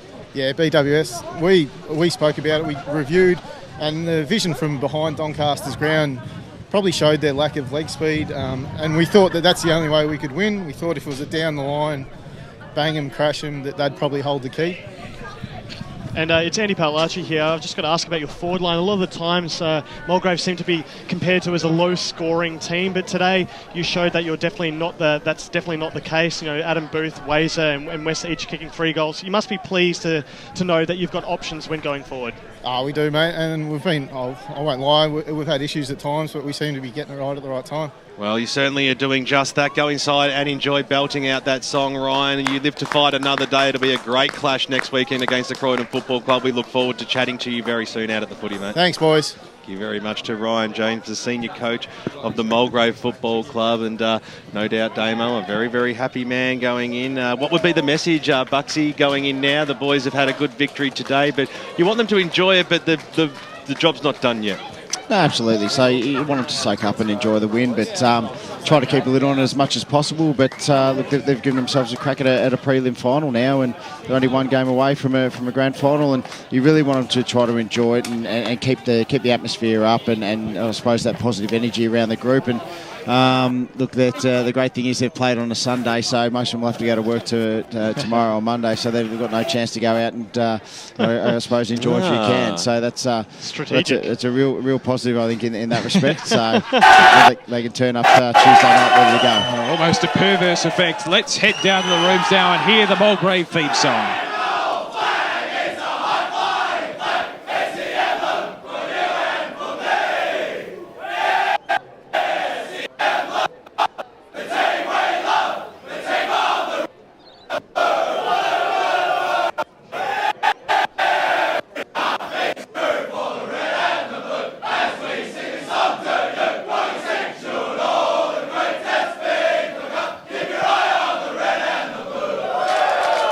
Fantastic scenes there in the rooms. The Mulgrave Football Club jubilant this afternoon. And as we recap, they won by 72 points in a huge upset. The Lions 16-13, 109, defeating Doncaster 5-7-37. I suppose the result, as Bucks mentioned, wasn't as much an upset. It was more the way it was carried out. A 72-point win. A one-sided contest in a final. It certainly was unprecedented, Andy. Yeah, it certainly was. Look, it was a game plan that was executed to perfection. I have to say, Mulgrave really studied their opponents in Doncaster, and you know the way they play in terms of their body shape, the movement of the ball, and they certainly did their planning. They got it right today, and they look every chance to, go into next week playing a similarly shaped team in Croydon to, make their way into the grand final. And what about Doncaster? What are the ramifications for that football club? They've had a reasonably good season. They had a good run home, but I suppose today was quite disappointing, and I don't think justified their season. Yeah, no, I don't think it did justify their season. The back end of the home and away season for Doncaster was quite something exceptional. They earned their right to be in the finals by finishing 3rd this season. Look, it's hard to say. They obviously let their colours down today, but hopefully it won't affect them too much. They've obviously need to address some facets of their recruiting. I'd say a bit of a Jackson Freeman style fullback would be certainly beneficial for the Doncaster team, and also a bit of speed on the on either of the their flanks. back line's pretty impressive. They may not have been quite on their game this afternoon, but I say that their backline stands up with the better ones in Division 2. Yeah, look, I don't think it's a bad backline, but I think they could add to it. So, if they can get, some sort of premier fullback, I think that would be, almost defence complete. Look, I think they need to address some areas. Let's head out to Eastfield Reserve. Yes. There's a big clash out there today between Wantirna South and Mitcham, and the dulcet tones of Brad Henderson have been out there all day. Brad, we've got you. What's the running score? I believe there's only moments to go. Perfect timing, BWS. In fact, the final siren just sounded in the last 10 seconds, and 10 points is the margin the way of Wantirna South. They've got through to the third division grand final, 16-11, 107, defeating Mitcham 13 goals, 19, 97. And up until a couple of minutes ago, Mitcham were in front by 3 points, but the Devils got a couple of late goals. Oh, very exciting stuff, Brad. At three-quarter time, it was Wantirna South leading by 3 goals. So Mitcham, at what point in the last quarter did they get back their noses in front? I just missed the last part of your question there. How many times did the lead change throughout that final term? Was it a case of Mitcham just getting in front and then a few steadying goals from Wantirna South, or did it go back and forth throughout the final term? I think Mitcham got in front sort of midway through the quarter. Devils got in front once more. Mitcham had one more goal in the lead, and then Wantirna South kicked the last 2 goals of the game to run out by 10 points, and Mitcham just ran out of time again at the end. But the ball was on the wing when the siren sounded. They were a fair way from home, and the Devils looked pretty safe at that point. Oh, an exciting game you've gone out to watch today, mate. That final score again, I know you'll be having a chat to Dyson on the BGC Bayswater post-match show, but we felt it was ever so important to see what that final score was. Absolutely. The final score here at Eastfield Reserve today, Wantirna South 16-11, 107, have defeated Mitcham 13 goals, 19, 97. Well, a fantastic effort there from the Wantirna South Football Club as they defeat Mitcham in what was probably the clash of the Titans in Division 3. And just recapping in Division 1 this afternoon, Balwyn eliminated Blackburn from the finals race with a 22-point victory out at Bayswater Oval this afternoon. Look, a fantastic day of football across all 4 divisions. Let's head over to Grant Campbell for some Choose Tap match stats thanks to Yarra Valley Water. The only category Doncaster won was the clearances, 41-39. Mulgrave had 79 more kicks. It was 241-162. The handballs, 132-113. Contested possessions, 151-118. The uncontested possessions, that was the unforgivable thing for Doncaster. They conceded 222-157. Mulgrave had 58 inside 50s to 46, taking 14 marks inside 50 to 6. And the free kick count, 34-9 in favour of Mulgrave, and Doncaster just got fed up with the umpires and gave away 9 penalties out throughout the day. Yeah, they certainly were undisciplined. That was a key facet of the game as a whole. Steve, you analysed the game in depth.